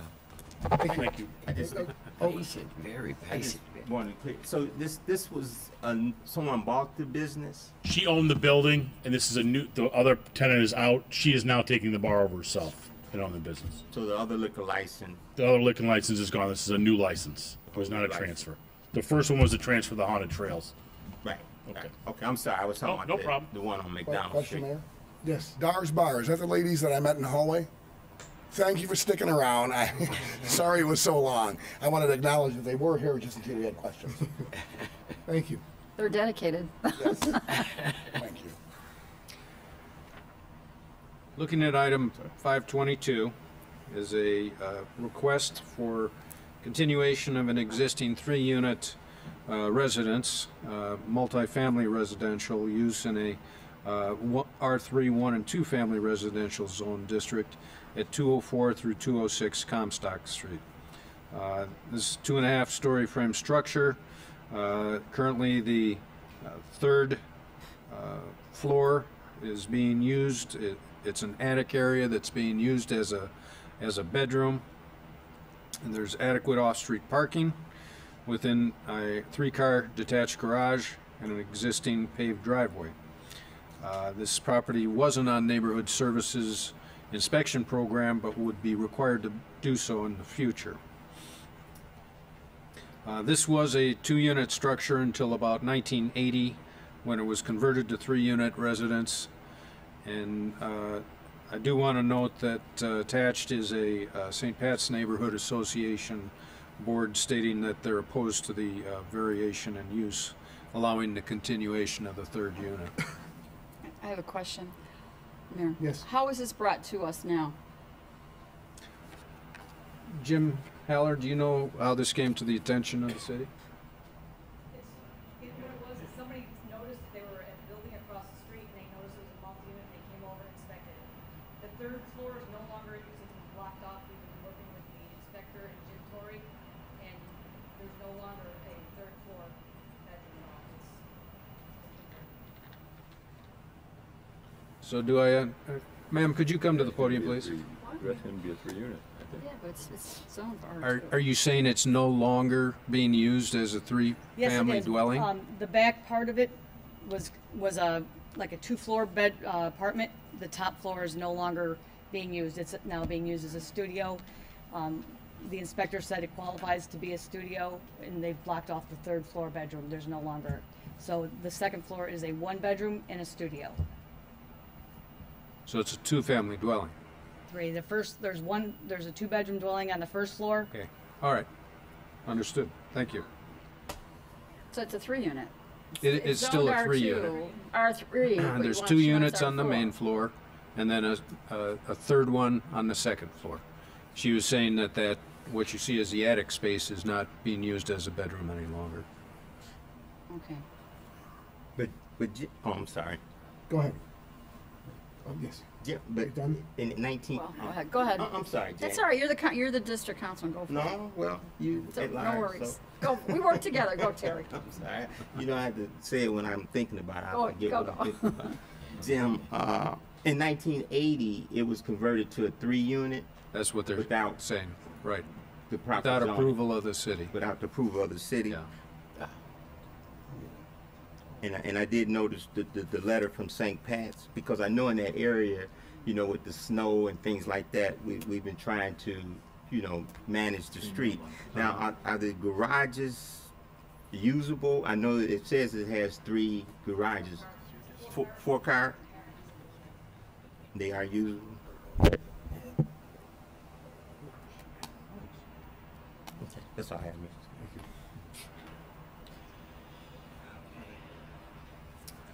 Moving on. Item 524 is a ordinance requesting approval of a special use permit to allow the continuation of a use of a auto body shop located at 809 East Cass Street. The property owners requesting this continued operation. It's a 1-story commercial structure, again located on East Cass Street, about 3,800 square feet. It's known as Fleet Specialty Painting. I understand that although it's used or known as Fleet Specialty Painting, they really feature refinishing old cars these days and bringing them back to their original splendor. So.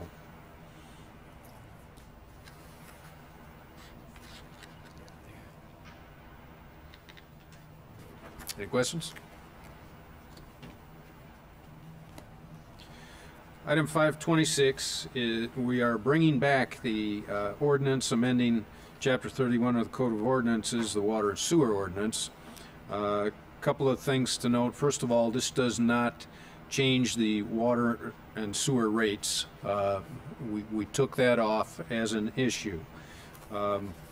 We do have actually a new item. You turn the page, the shut-off valve requirements at the bottom, section 31-161 has been updated to require a locking type full port ball valve as opposed to a gate valve. The other thing, 3199, Councilman Hugg suggested that we change, and we've put in the word to say that your deposit will be refunded. In the committee, they told us about it. Okay. Yes, thank you, Jim. Mr. Mayor. Yes. Jim, do you mind if I just go over this briefly? Sure, go right ahead. So, as you know, 2 weeks ago we discussed, or maybe a little bit longer, about amending the Chapter 31 of the Code for Water and Sewer, and we basically took out anything that dealt with any fee increases or anything that would be new and additional on individuals. And we brought back a couple items that we thought were important to be instituted currently. Just to go over them a little bit, the water and permit fees, that's the inspection department. We currently charge $31. What we're doing is we're going to what it actually cost us. So for staff time to go out there and send an individual, it costs us $45. So we're actually just passing that fee on to the individual of what it cost us. The same thing, there's some confusion with the water tap-on fees. Existing fee of $120, it's going to $300. That is what it actually costs the city to actually do the connection fee. We're not making any profit. It's strictly taking our cost instead of us eating that additional money it costs and passing it on to the consumer. Connection charges, that's where there was some discrepancies. There's no fee increase. There's nothing dealing with that. The terms of the deposit is going to go up from $60 to $125. And again, that was just taking the average water bill, making sure that we are not, we're able to recoup some of the dollars of an average water bill, so we're not stuck basically holding the money in our pockets and not recouping some of that cost, and then the cost that it is to go after them in collections. So again, any of the existing fees that are going up are strictly fee costs to the current city now. It's just cost to be break even overall.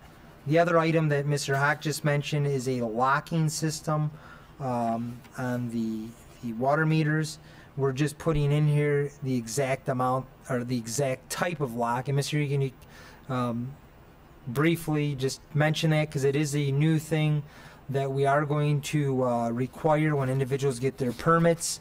The type of locking mechanism, it's something that we always want to use, and we were basically not having individuals comply totally with this. So we're adding that into the ordinance. The language that we had on that section of the ordinance was that a locking valve was required.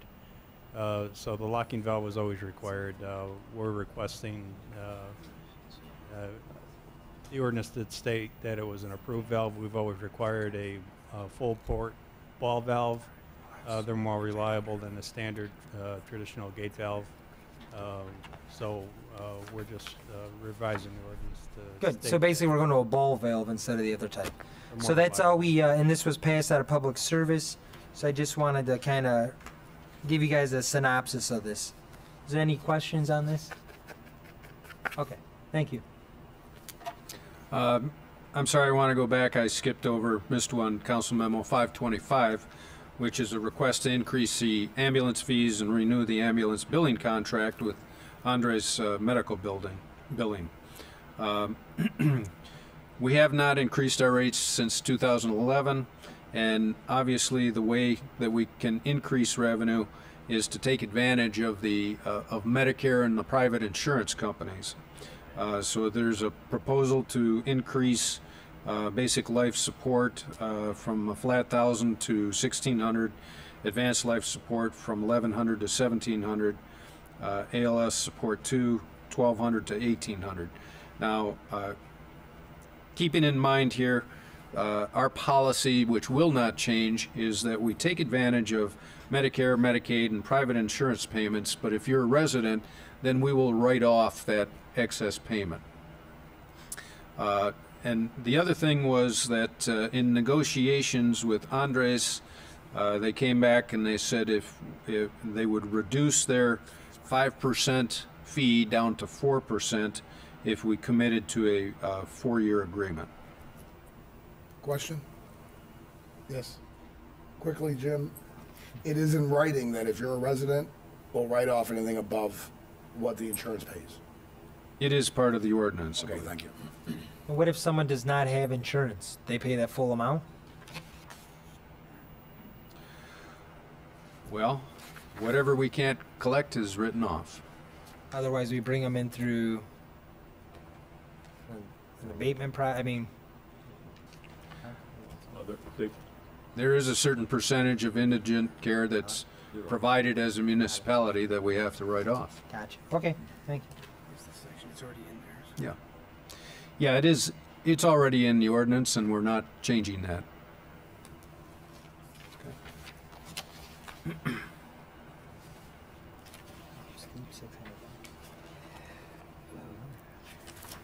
Then item 528 is a ordinance declaring public nuisance on a couple of 4 properties throughout the city in order to gain compliance. Moving on to memo 530 is a proposed resolution for a property tax abatement for Project Osprey located at 405 Cedar Creek Drive in Joliet. Well over a year ago, the representatives of this company had been meeting with the city asking what it is that we could provide in terms of economic incentives to locate here in Joliet.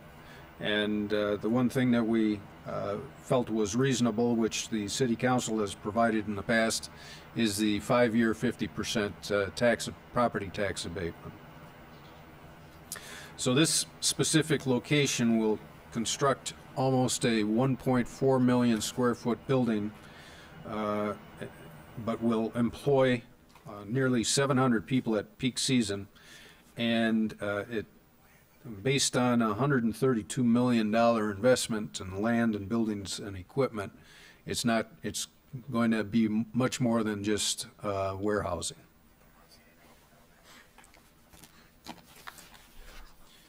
Any questions?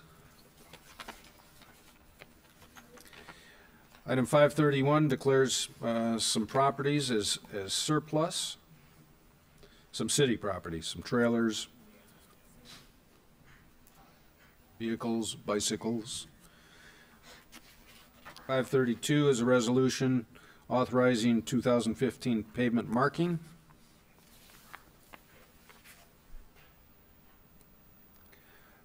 Any questions? Item 533 is the Caton Farm. It's appropriating funds for the construction of the Caton Farm Road Bridge over DuPage River. It's the improvement project. Motor fuel resolution appropriating $470,920 for that project.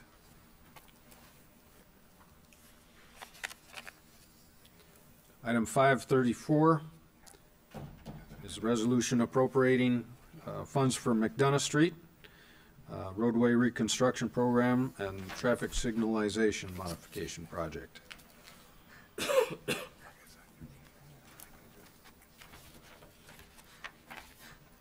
Item 535.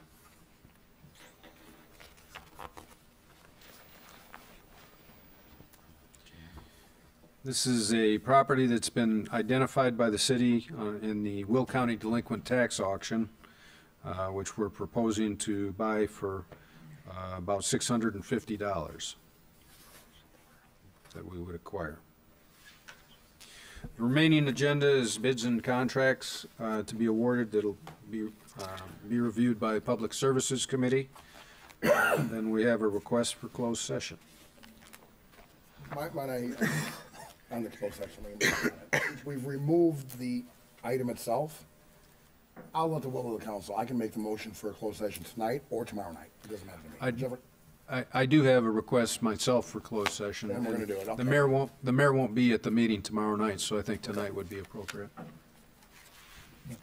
Public comments. So there was a request for a closed session? Public comments Comments. on We have- non-agenda items. Yep, and we do have one person who would like to address the council. Maybe two. Maybe 2.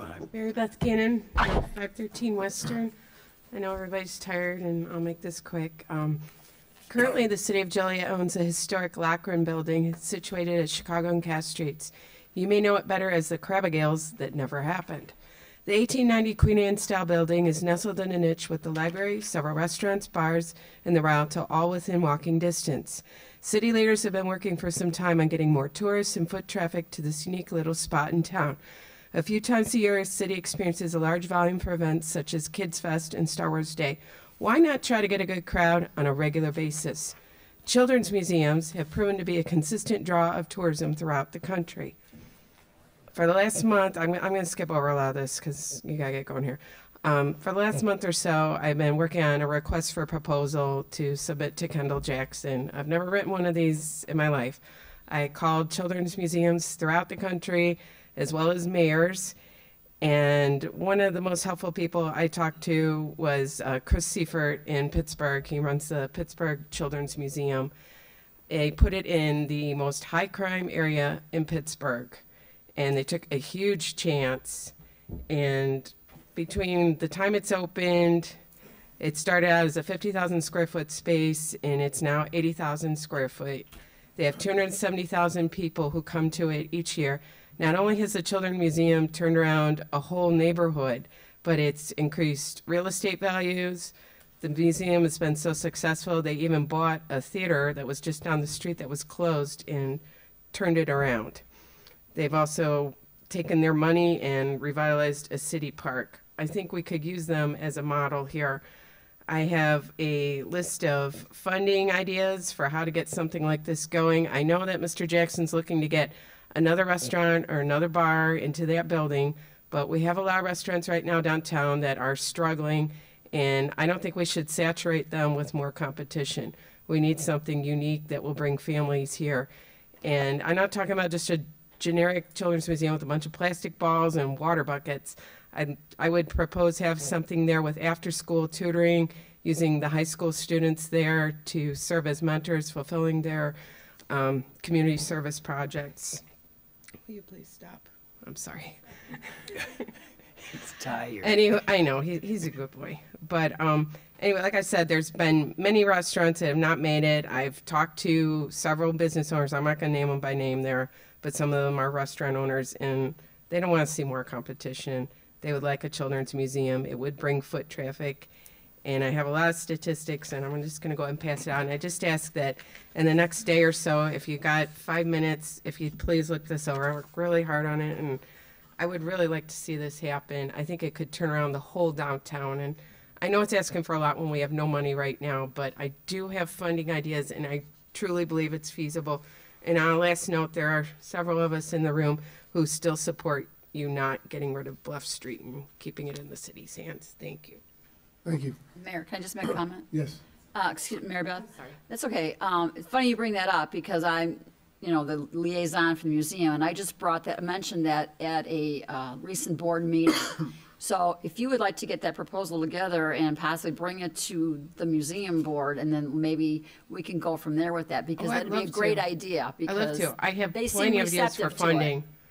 I have a whole list of grant fundings, individuals who could fund it. I got a lot of ideas. And- So I appreciate your ideas. Okay, and I'll pass this out tonight, and then And if I'll let you know. I'll know. talk to the president and we'll Okay. get together. Call me. Thank you. Thank you. It's a great idea.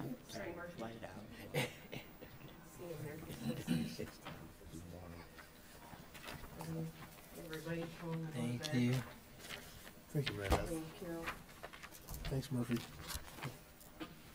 Thank you. Thank you. Thank you. Thank you. Thank you for sitting through this. Straight from here. Just mention this over there, not this proposal. but Yeah, the did you? children's museum. Thank you. You guys work hard. It's like this every night. You deserve whatever you're getting paid. So, out of concern of potential neighbor retaliation, I prefer to stay anonymous during this time, but I am an 11-year resident of the city of Joliet. And I want you to close your minds or close your eyes for a moment. Just imagine that you're at your friend's house on a Sunday watching the Bears play, not necessarily win, but they're playing. You have warm apple cider, you're on your way home, and you're walking down the street with your children. and you come to the most dangerous portion of your walk home, which is the 300 feet before you get to your house. Because between you and your house resides 4 pit bulls and 1 Rottweiler. And as you approach the turn to come onto your street, you put your 5-year-old back into the wagon, and you pull out of the wagon your baseball bat because you never leave home without it. And knowing that if the dogs are out, it won't be the first time. Knowing that if your kids are bitten, it won't be the first time. Because on this street, there have been numerous problems with dogs. So throughout this 11 years that we've been living there, we've been trying to do necessary things to ensure the safety of our family. Whether it's installing a fence, whether it's constantly keeping watch over the house, not letting the kids walk alone in the street. But it's just not enough, because in the city of Joliet, you shouldn't have to live like that.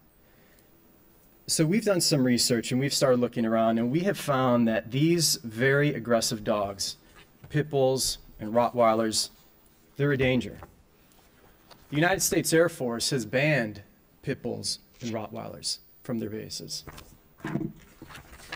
The United States Army has banned pit bulls and Rottweilers from their bases.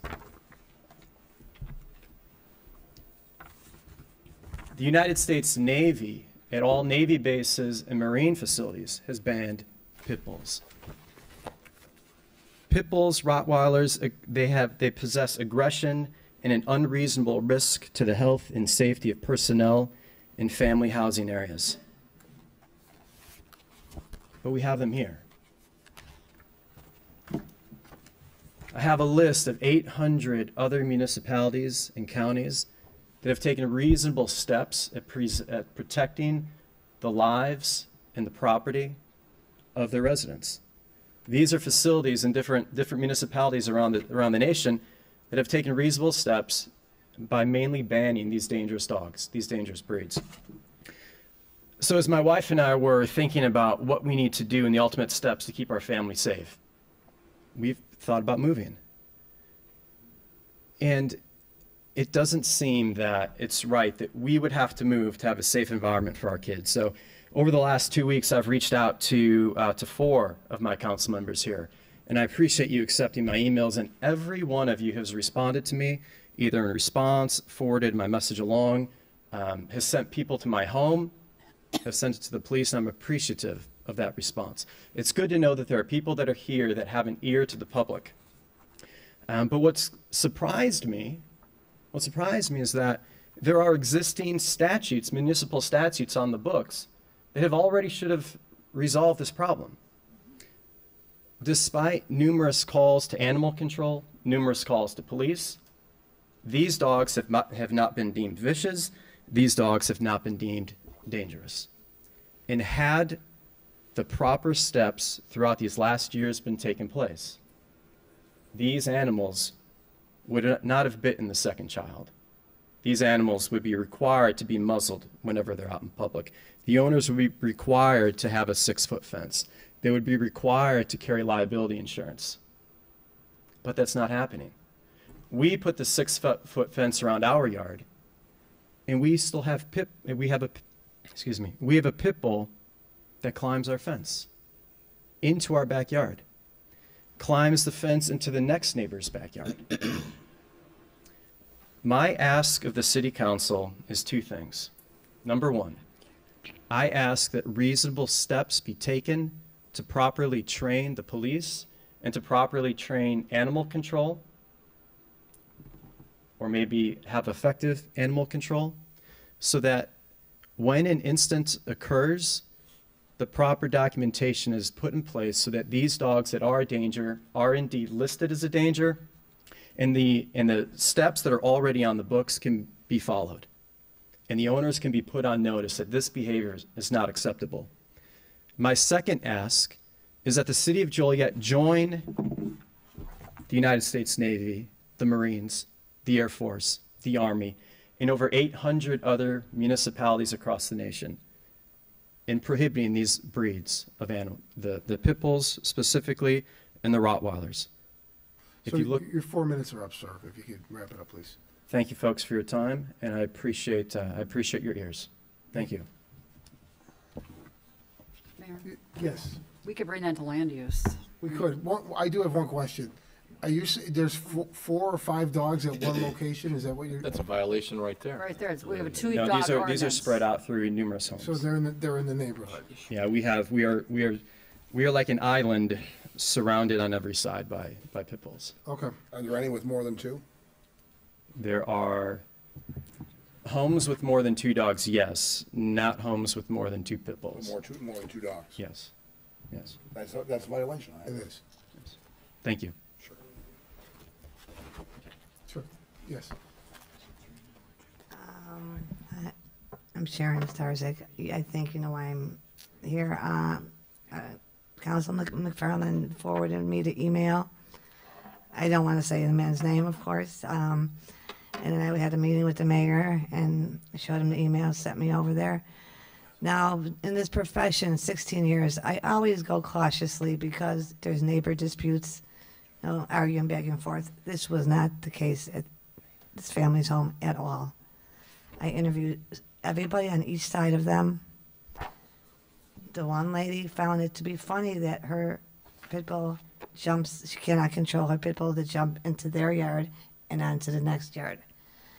The kids across the street got a bit nasty with me when their dogs literally came at me as I was getting out of my Jeep.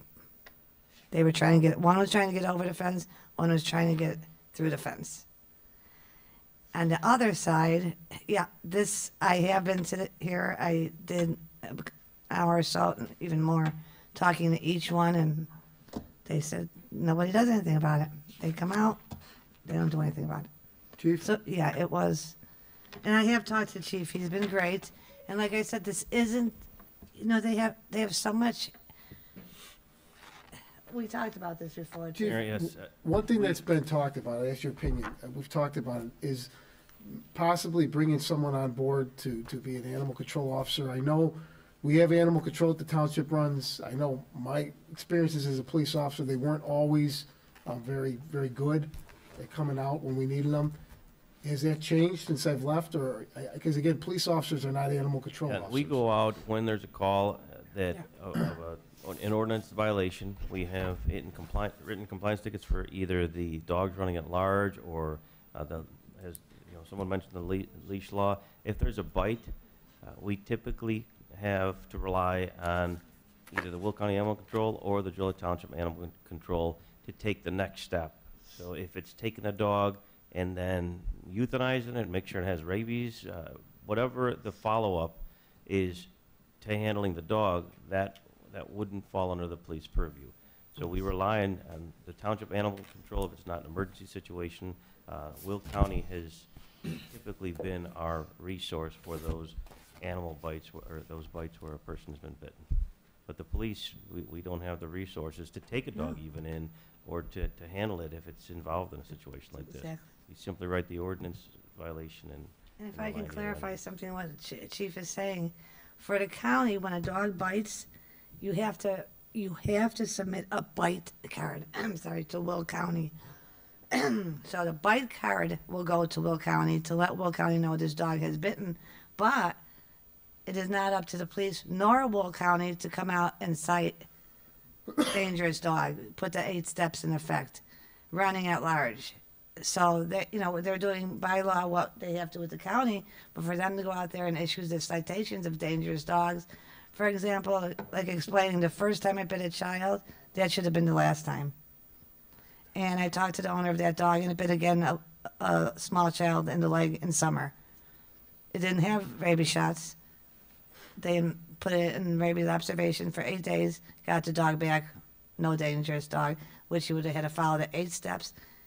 The first time, and this probably would have never happened. So I don't know about, you know, going back. I just don't want to see it happen again to a child because it was it's 16 years. This is one of the worst I've seen, being surrounded like this. Yeah. So I just want to. I want to say his name, but I know when he got up. Thank you. Yes. Yeah, just really quick, the Councilman McCormick, you mentioned about reviewing just a few minutes ago about bringing it back to land use. Right. Since I've been on this council a couple of years, this is not the first incident that's come before us on vicious animals of all breeds, not specifically the two you're mentioning. But it seems as if there is this disconnect, that there's this lag between enforcement and making sure our residents are in compliance and making sure that our ordinances are current to code at the state level.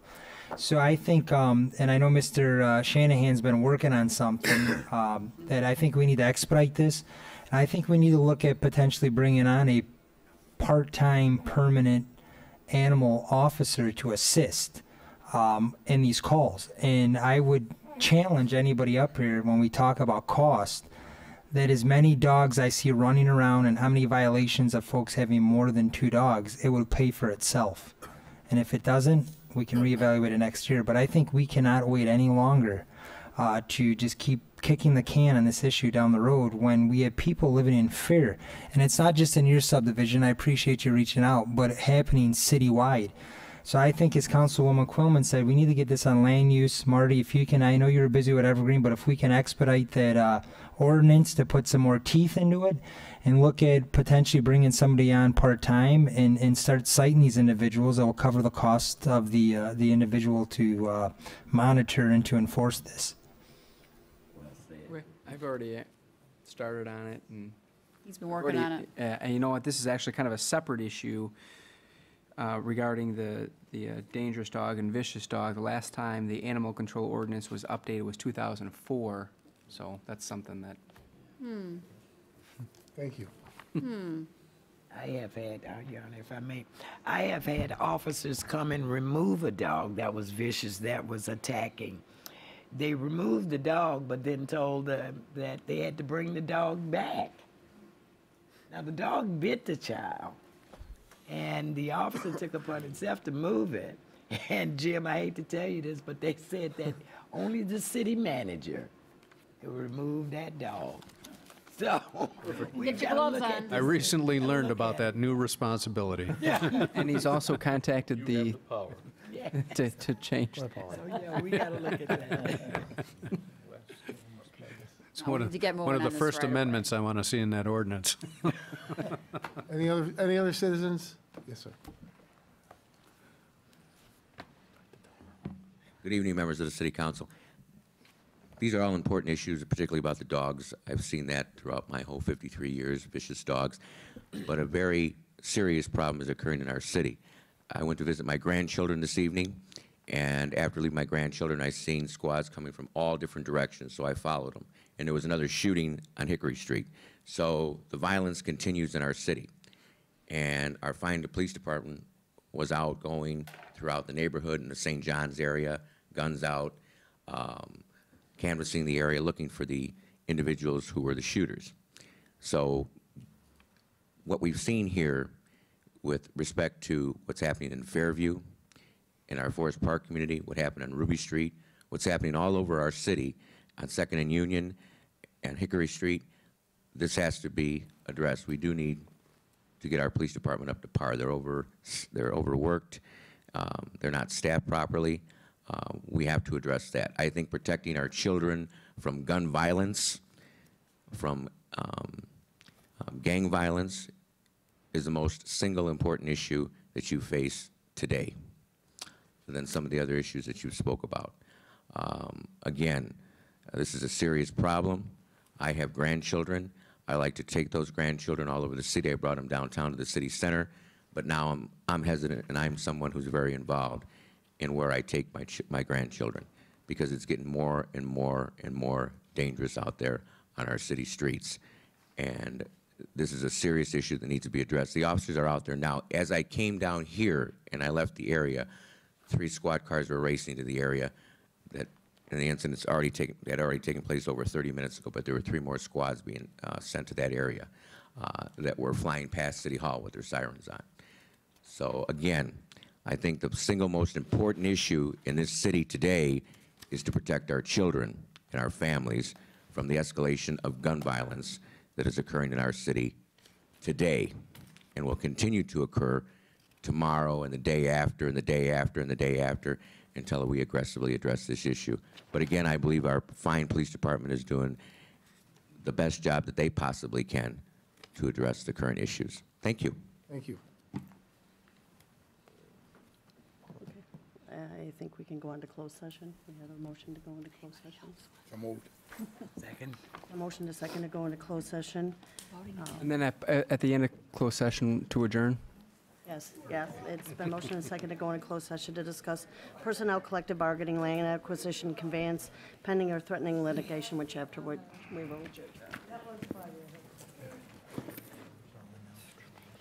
Got a vote? Call the roll. Call a roll. Sorry about that. Councilman Hug, Aye.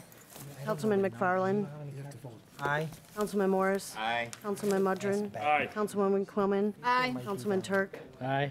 Councilwoman Gavin. Aye. Councilman Girl. Yeah, I drank it too. Hey, that's more in. Oh, I'll ref for sure. What, Ash? Thanks. All day. Oh, shit.